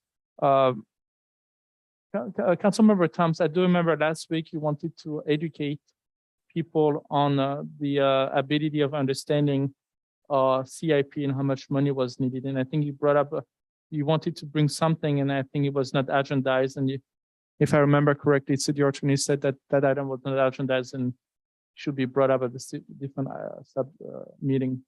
You know, I'll have to go check my notes and perhaps revisit that at our next meeting. Perfect, no problem. Do you have any item that you would like to bring up? No. No, no okay. items. Perfect. Mayor Pro Tem Murphy? Yes, I just had two. The first one, I'm not too sure if it needs to be a agenda item, but given the conversations we've had today, I was hoping that we may have a discussion and action item with regards to having like a 10-year forecast budget as opposed to 5-year. So I'm not too sure if it's necessary for us to have discussion, but I feel like we should give a unified decision point on that as a council to our city staff. So I would like for that to be an agenda item. Okay, let me ask the question from a feasibility viewpoint, City Manager Murray. Is it something that the city can do a 10-year forecast as opposed to a 5-year forecast? And how much of a baseline would you be deviating after 10 years if you were to forecast everything 10 years instead of 5 years? And what's the recommendation, please? So I you think, asked me, Mayor? Yes.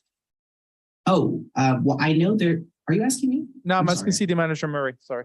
Oh, I'm so sorry, City. I couldn't hear. I'm sorry. I'm asking City Manager Murray to provide that clarification, and we'll. yeah, so obviously the longer the time frame of a forecast, the more speculative it becomes. But even for something like a 10 or maybe even a 20-year forecast, there are some known changes in our financial condition that we can incorporate. So for instance, we know that we will eventually pay off our pension obligation bonds. That's not speculative, and we know when that's going to happen. We know when, some of our redevelopment bonds, former redevelopment bonds will be paid off, and we'll be getting additional revenue from those things. I actually think it's a great idea. And we mentioned just as part of this conversation related to the pension trust, that a longer term financial forecast that goes beyond when we expect the pension trust to be exhausted would be really valuable, because we need to start planning. And frankly, I think, one of the useful elements of this whole dialogue and some of the public comments we received is, I take the solution-oriented nature of the comments to be, hey, let's just be mindful and be looking pretty far down the road to make sure we don't get ourselves into trouble. And one way to do that is to do a longer term forecast. So yeah, I think we should actually do a 10-year and possibly even a 20-year forecast prior to our next long-term financial plan development process. So I think that's feasible and would be very beneficial. Excellent. Thank you, Mayor Pro Tem. So that's a great idea, but the only modification will be 20 years instead of 10 years. Well, let's discuss it as a council together and give Okay. staff direction. So it's an item for future agenda. We have a council. Are you fine with that? Yes. Yes, I think it's 3, and Councilmember Martinez, I'm pretty sure you're fine with it. Perfect. Mayor Pro Tem, would you like to add anything else, please? Any Just other one more item. I'd love the council to consider, similar to some of our neighboring cities, a resolution urging Contra Costa County to enact immediate measures to phase out existing oil and gas operations on county lands, and then to prohibit any new drilling. Phase out, can you repeat, please? So I'd like us to join our neighboring cities in considering a resolution to urge Contra Costa County to enact immediate measures to phase out existing oil and gas operations on county lands, as well as prohibit any new drilling in the county. Then I would ask the council. Councilmember, sure. Yeah. Councilmember Thoms.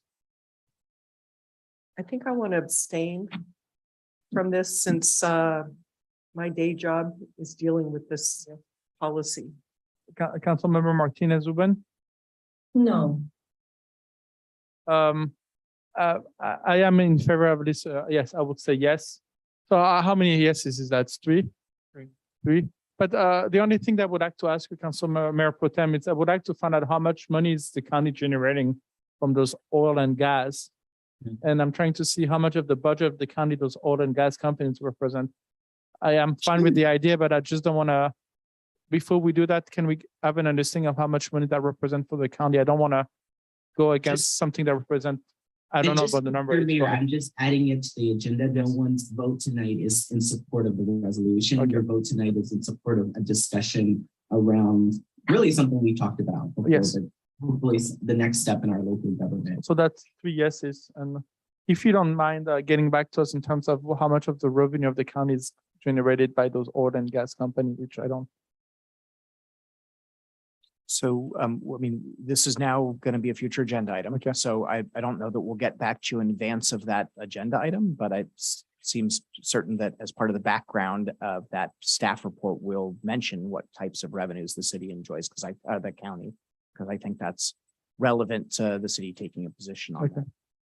that. Thank you. Any other item, Mayor Pro Tem? Nope, that's all for me. Thank you. Okay. Councilmember Martinez, any item? Before I request that, I'd like to have staff consider as well some of the research to be done related to the discussion about this resolution that Councilmember Murphy just suggested. To also research the effect of doing away with fuel-related kinds of essentially an industry and how that impacts employment in the county and the numbers of people that would be affected by that.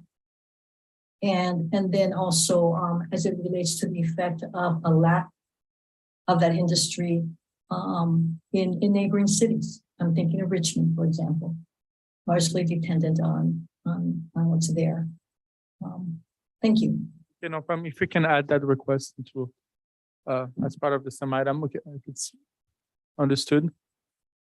And it's with regard to agenda item requests, earlier I asked. I'm sorry, Councilmember Martinez, if we can add that to that item of what Mayor Pro Tem asked. Yeah, I think that's, Yes, okay. that's within Okay, the scope perfect. of It is. Okay, no problem. Please go ahead, Councilmember Martinez Ruben. Next. Sure, thank you. Earlier I suggested that along or around the time, either preceding or afterward, but somehow in tandem with the presentation by our actuarial firm, that we get someone from CalPERS to talk to us about what the plans are, what things are going on these days at CalPERS that might affect cities 5 years down the line. I'm going to guess that they're going to say they have refined their estimates on rate. So return, let's find out what they're doing, if anything, different from what we know already. I think city manager had a good handle on what big changes CalPERS has done. And perhaps we might get news about something coming down the pipe that's been decided. I don't know. So my request would be to have a CalPERS type presentation on CalPERS recent or planned changes that might affect jurisdictions' contributions to the pension fund. No problem. If it's fine with me, is that fine with you? Yes. Okay, perfect. That's fine with me. We have 9 minutes to wrap up the meeting before we extend it some. Any other item? Any other item, Councilmember Martinez Ruben? Oh, pardon me, no. That's No, it. thank you. Councilmember Tave? No item.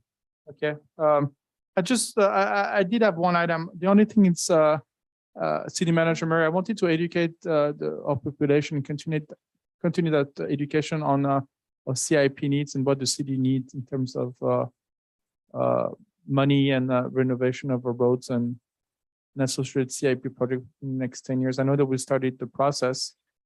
Do you suggest for the plan to come back to us? I know that the study is being made right now in terms of what our needs will be. I mean, I think the natural time to have that conversation is when we're talking about the CIP next year. Yeah, I mean, and I don't know, I mean, I don't think we can accelerate the completion of the various assessments. So, I don't think we'll have more complete information until then. I thought the study was being done at this moment about the assessment of a road and everything. But that's assessment study draft been completed? Yeah, we have the road condition study that talks about what would be required to get your roads to different conditions. But the roads, as you know, are just one component of the, our total capital asset footprint. Are you saying you want a presentation on the findings of the most recent, pavement condition index? I was hoping to have education process that can start citywide to educate and inform a citizen about what the needs of the city and how much money we need to be spent within the next 10 years in order for us to get back to where level we would like to get. Okay, so we have that information about the condition of the roads. We don't have that information about the condition of some of our other assets.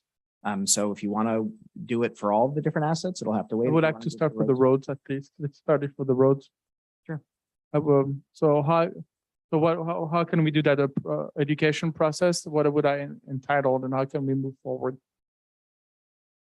Trying to have a, So if we, we're talking about future agenda items. So Yes. if what you want is not just, if what you want is a presentation on the condition of the roads and the required funding to get it to different conditions, that's very straightforward. If you want the city staff to undertake some sort of a public education program, we would need to have an agenda item to talk about what that would look like, you know, how we would do that. So I guess it really depends on what you would like to. perfect. I think we will start with the presentation on the state of a road. And at that moment, then we can, council can decide out how they want to move forward. Okay. So I'm requesting a presentation on state of a road. Yes. Yes, but I think we need to have we need to see what report we have coming in. Yeah, actually, there is a pending future agenda item on the condition of the city's roads. So we get periodically, we get a report from consultants that's hired by MTC using a standardized methodology. So we have a relatively recent report that we can come and present. Perfect. When would that be back to us, do you think? I don't know, I'll have to talk with the public works staff about that. Okay, do you think it'll be back before the end of the year? Yeah. Okay, so at this moment, I will withdraw my request, so we'll wait until the report comes back to the city council. Okay. I don't see any other items on specific item. And then I will move on to the next item, which is citizen to be heard. Do you have any citizen who wish to talk right now? Thank you, Mayor. Just doing one more check online and it looks like we have no speakers. Thank you. Excellent. That I will conclude citizen to be heard, and I will move on to item number 14, which is adjourning to the regular city council meeting of August 2nd, 2022 in remembrance of Mike Franklin, Soraya Ali Mordani Hosseini, and Amber Schwartz. Thank you very much. Have a great evening. Thank you.